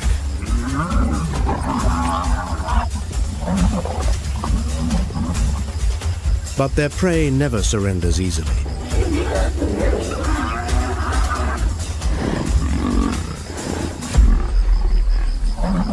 The fight for survival is an intricate dance of speed, stamina, and strength.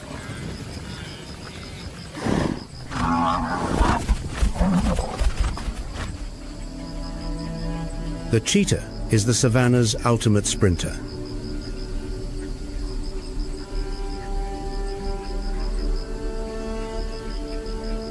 In just a few seconds, it can accelerate from 0 to 70 miles per hour.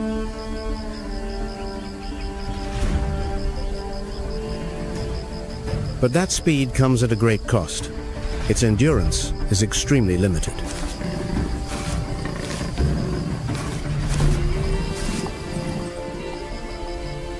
Its opponent, the gazelle, is a master of evasion.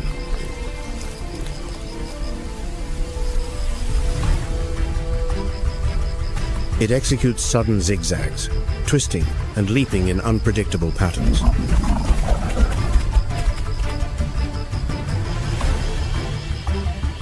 If the gazelle can outlast the cheetah's short burst, it has a chance to escape.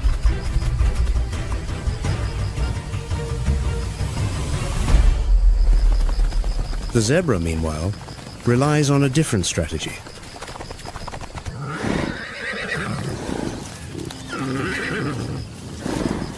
Their striking black and white stripes are not for camouflage, but for confusion.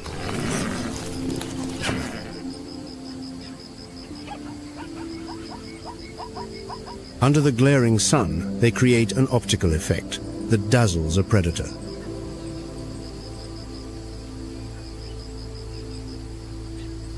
A study in 2023 confirmed this effect disrupts a hunter's focus.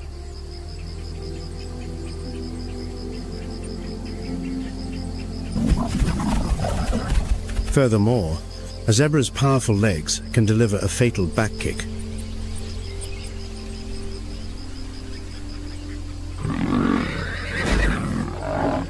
A single blow has enough force to shatter a jaw or even kill a lion.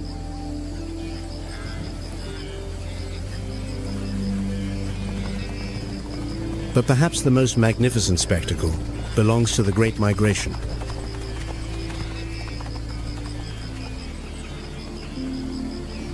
Over 1 million wildebeest begin a journey of nearly 1,900 miles.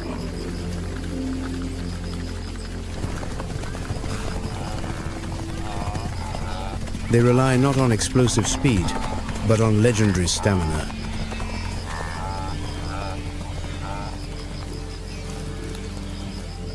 They can maintain a steady pace for miles, exhausting any would-be predator.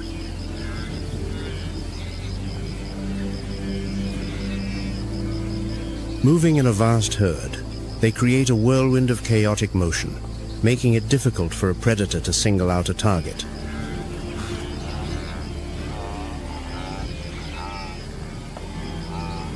But not all prey chooses to run.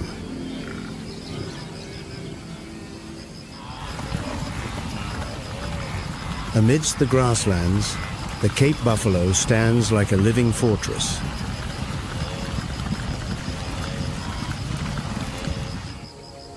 Weighing nearly a ton, they are not prey. They are an incarnation of muscle and fury.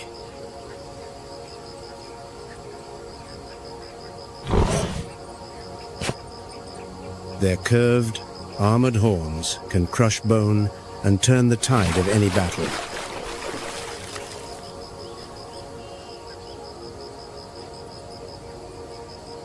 A single thrust from its horns delivers 3 times the force of a lion's bite.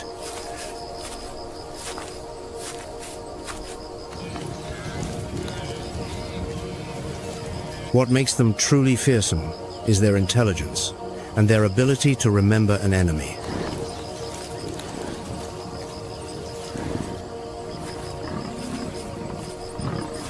A failed hunt today could lead to a ferocious revenge tomorrow.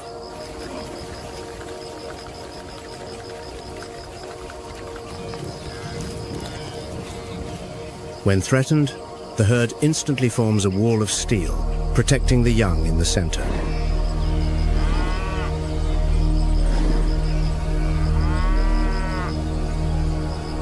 This strategy forces even the most seasoned lion prides to be wary.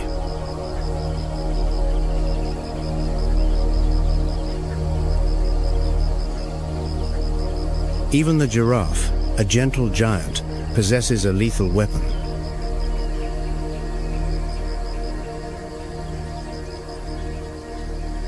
Its 6-foot-long legs can unleash a kick with nearly 2,000 pounds of force.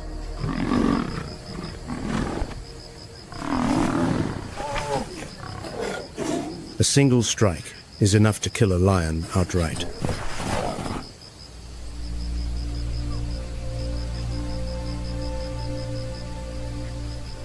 In a world where survival often belongs to the tooth and claw, the giraffe proves that strength also comes from calm and defensive power.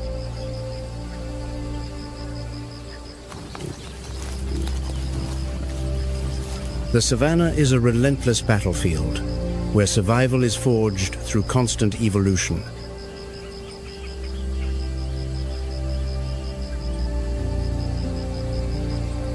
The herbivores are not just prey, they are warriors in their own right.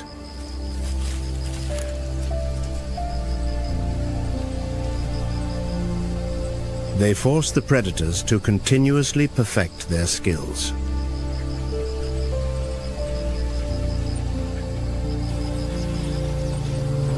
But a change of leadership within a lion pride can shatter this balance.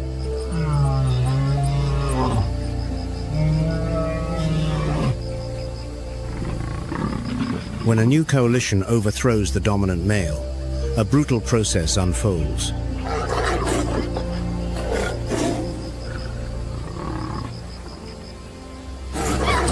The victor will kill all the cubs sired by his predecessor.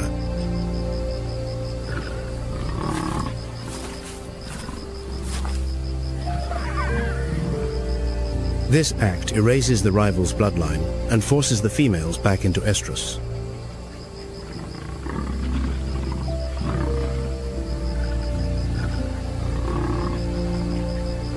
Within weeks, the new male can begin to pass on his own genes.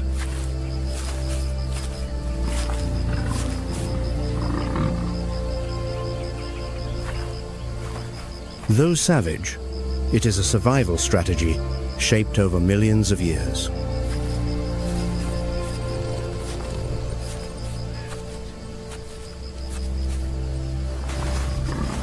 A leadership change also weakens the pride's hunting effectiveness.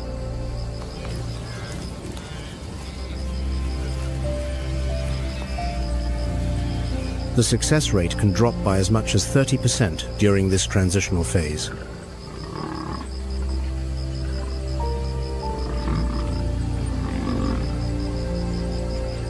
It can take up to a year for the pride to regain its stability and strength.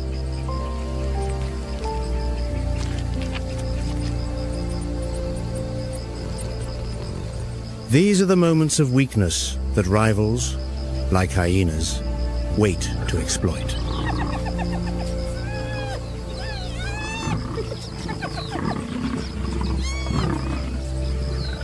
Everything in this world is connected by a delicate balance of power.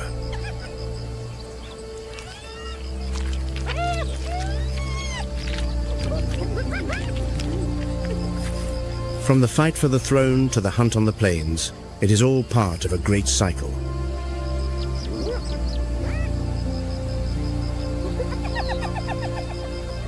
A testament to nature's intricate design.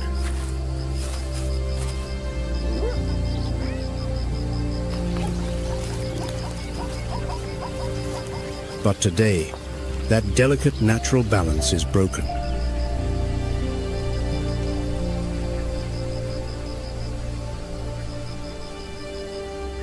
Once the undisputed kingdom of the lion, the savannah is now a battlefield shaped by new threats.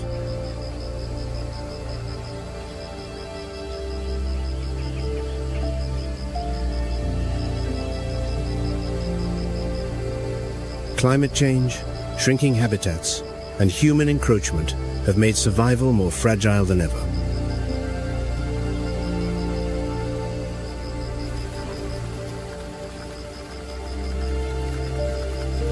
The African savanna is turning into a harsh furnace.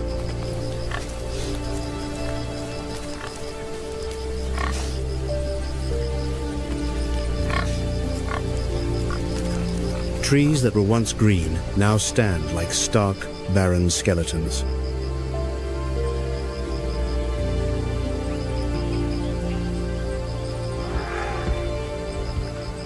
Under the intense sun, water sources are slowly vanishing.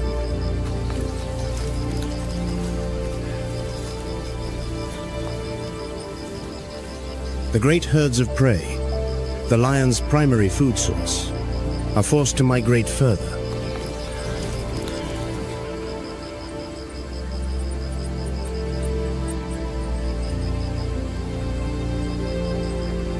This compels the lions to expand their territories, leading to more ferocious battles for survival.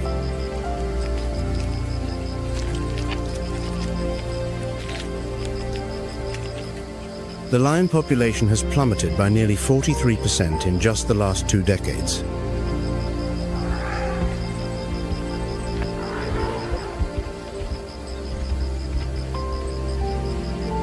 This dramatic decline reflects the growing impact of climate change and human-wildlife conflict.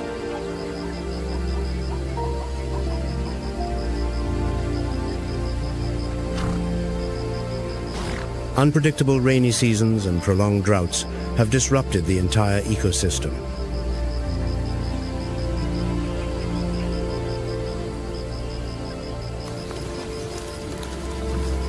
Even in strongholds like the Serengeti, lions face an uncertain future.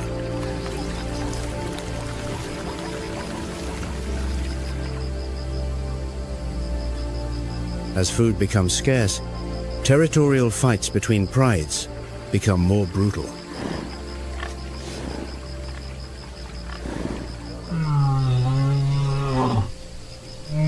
The roars that were once a symbol of power now echo with a note of desperation.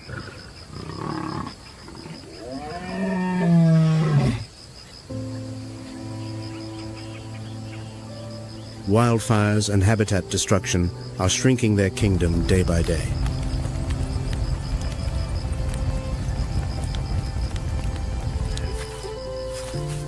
Driven to the edge, lions venture dangerously close to human settlements.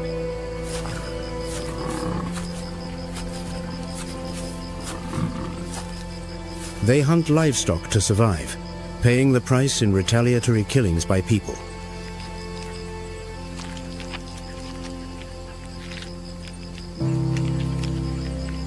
This cycle of conflict is helping to push this proud species towards a dangerous precipice.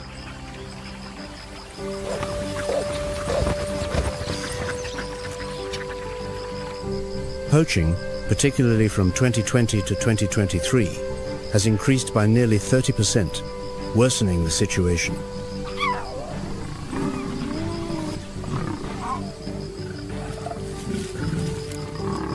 Once the masters of the savannah, lions are now in alarming decline.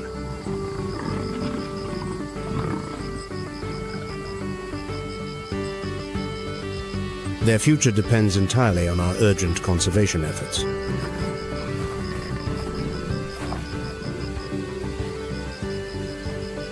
Organizations like Panthera are working with African governments to establish protected reserves.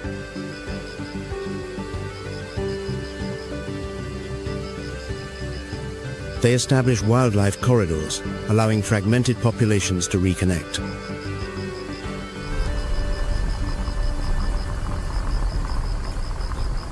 GPS technology and surveillance cameras are being deployed to combat poaching.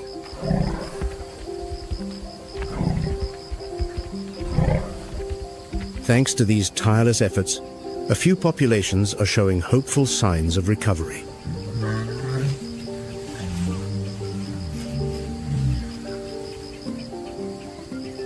But the fight for the lion's survival is far from over.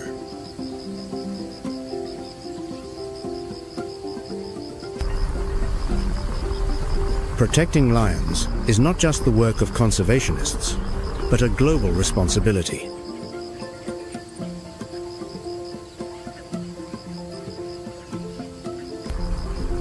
From supporting conservation funds and raising awareness to sustainable ecotourism,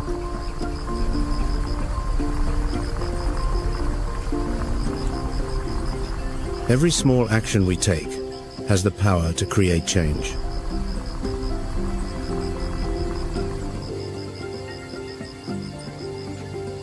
Only by working together can we hope to preserve the magnificent roar of the lion.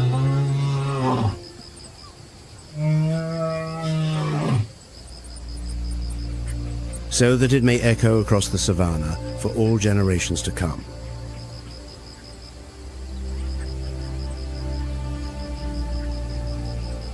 The legacy of the lion is written not only in strength and dominance,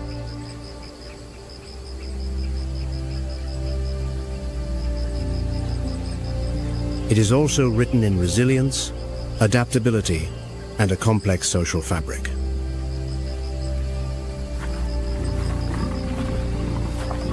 The heart of the savannah still beats to the rhythm of the pride.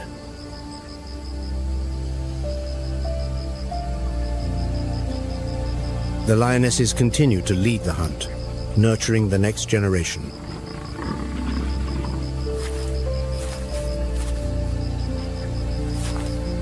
The males still patrol their borders, their roars affirming an ancient heritage.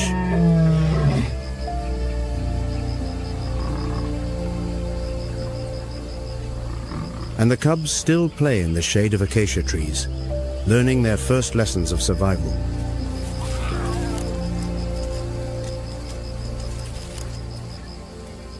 In them lies the hope for the continuation of a royal bloodline.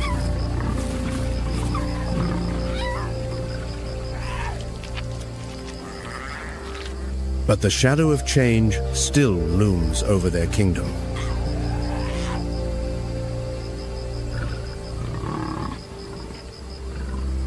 The lion's fight is no longer just on the arid grasslands.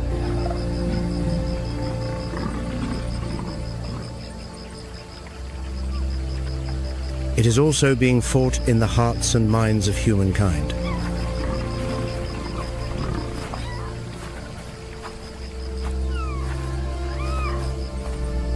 Will we act in time to save this king?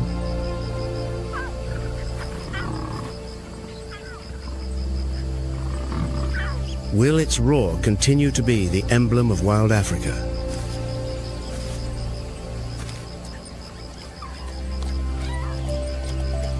Or will it become a mournful echo of a world that has been lost?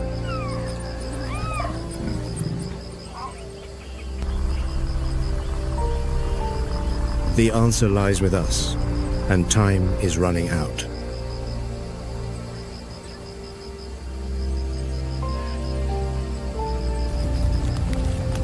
The future of the savannah and its king is at its most fragile point.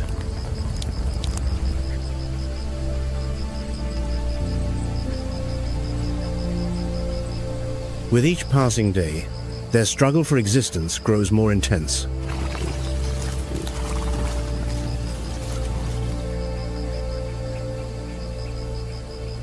And in that struggle, the lion still fights with all its courage and dignity.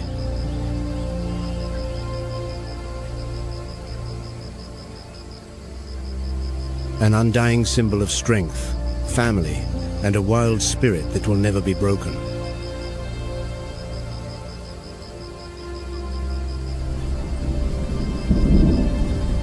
The rains return, and the savannah is reborn in lush green.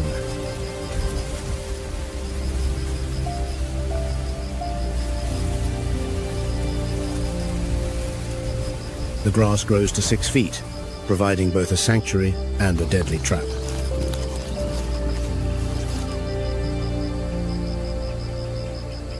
In this labyrinth, life and death are decided in a single moment.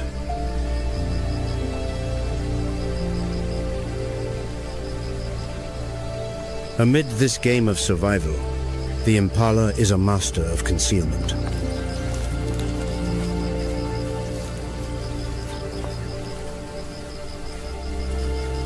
Its tawny coat allows it to vanish into the dense grass, deceiving even the sharpest eyes.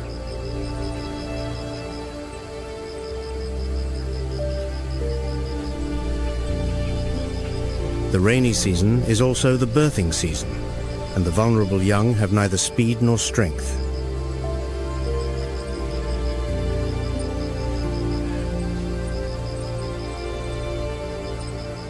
Their only weapon is absolute silence.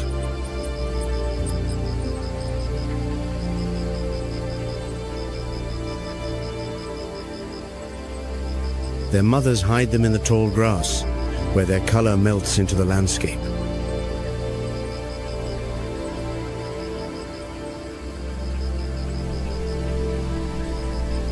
When danger approaches, they freeze, holding their breath as if to dissolve from the world.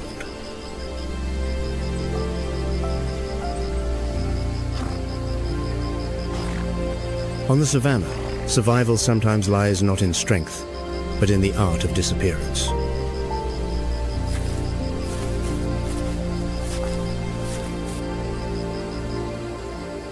Like the impala, the Thompson's gazelle also survives through masterful evasion.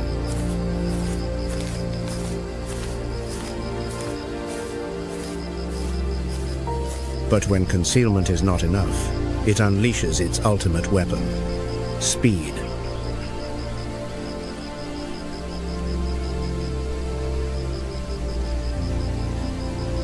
In an instant, it bursts from the grass like an arrow, reaching 60 miles per hour.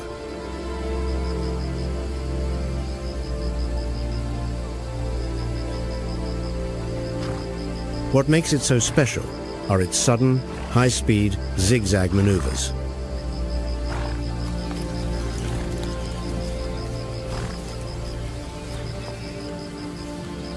Thanks to these deft evasions, it reduces the cheetah's hunting success rate to only about 40%.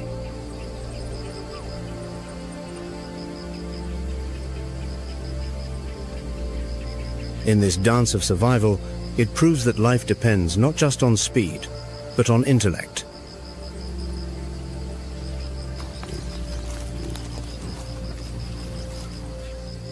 After the rains, lions and leopards move like ghosts through the tall grass.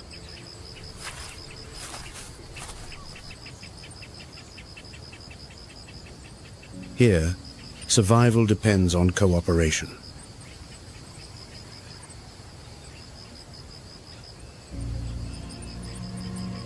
Wildebeest and zebra form defensive alliances.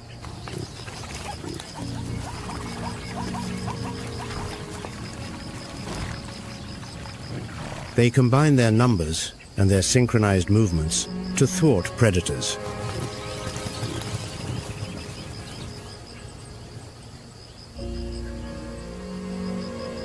A single alarm call is all it takes for the signal to spread through the herd.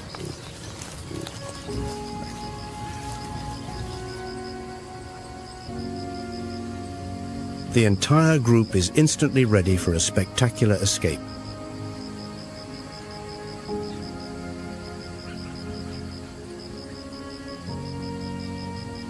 This strategy has been proven to reduce the lion's hunting success by nearly 40%.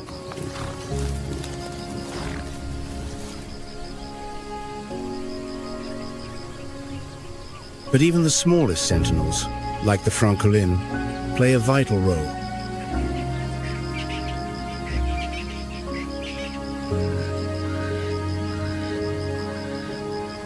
Their shrill calls ignite a wave of alarm across the grasslands.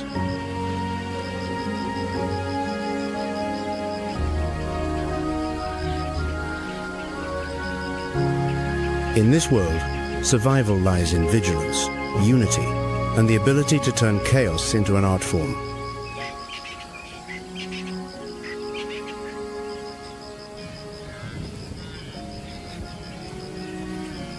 The buffalo relies not just on its strength, but on its solidarity.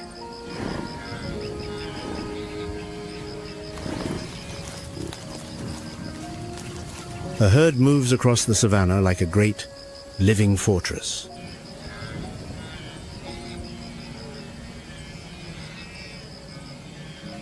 Each animal weighs nearly a ton, but they are never alone.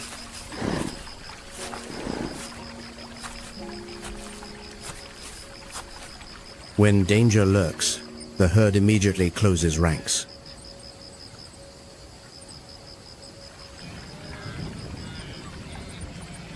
The adult males, with their formidable horns, form a wall of steel.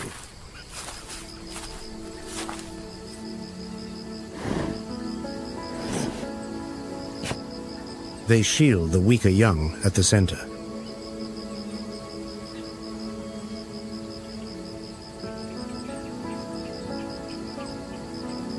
If a predator dares to attack, the entire herd is ready to launch a ferocious counter-assault.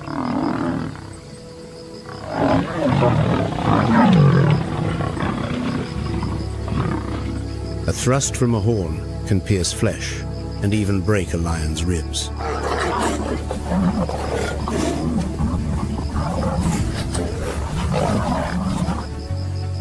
It is this overwhelming power that has, time and again, sent the most ferocious hunters fleeing.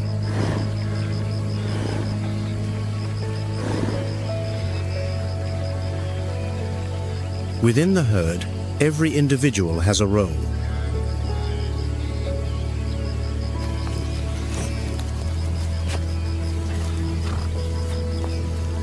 The most experienced act as sentinels, their watchful eyes scanning the horizon.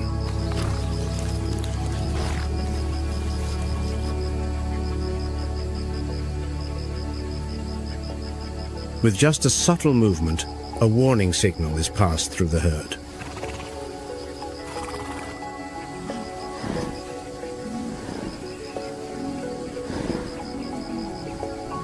This is a living alarm system, protecting not only the buffalo but many other species.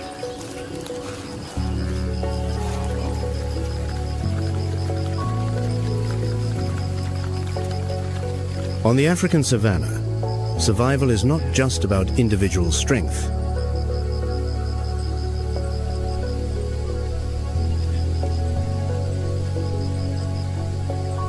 It is about unity, about strategy, and, above all, the fight to protect the next generation.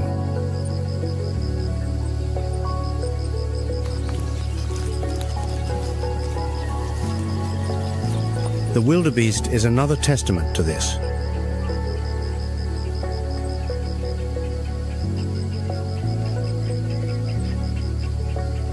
With curved horns as sharp as daggers, they are far from helpless.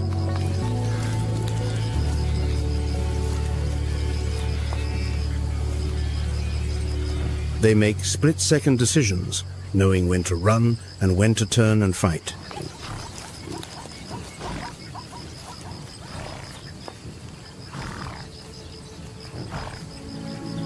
Every headbutt is a counterattack, capable of breaking bone.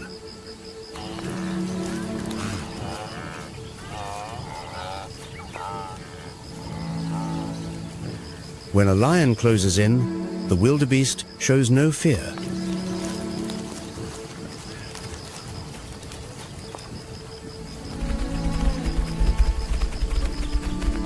Instead, it wields its horns with deadly effect, aiming for its enemy's weak points.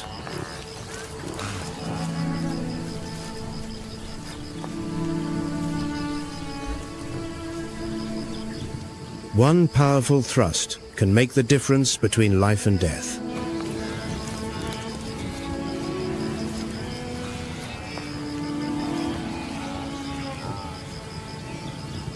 Their resilience has helped them survive countless ambushes.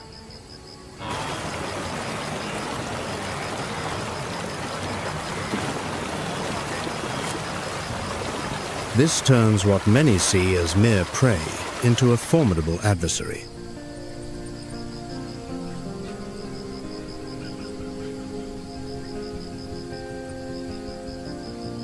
Their instincts have been fine-tuned over thousands of years of evolution.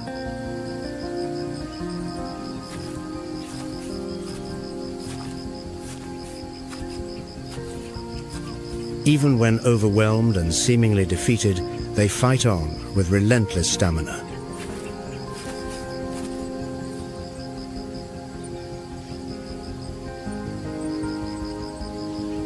They resist to their very last breath, striking whenever an opportunity arises.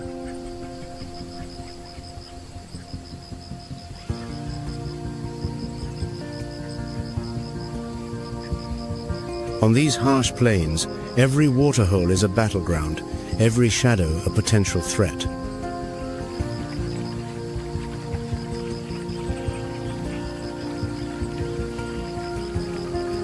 Survival is not just about speed, but about resilience and the will to fight.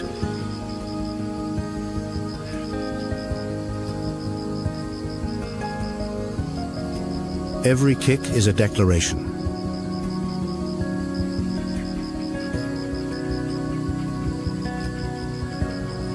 Every escape is a testament to the indomitable spirit of these creatures.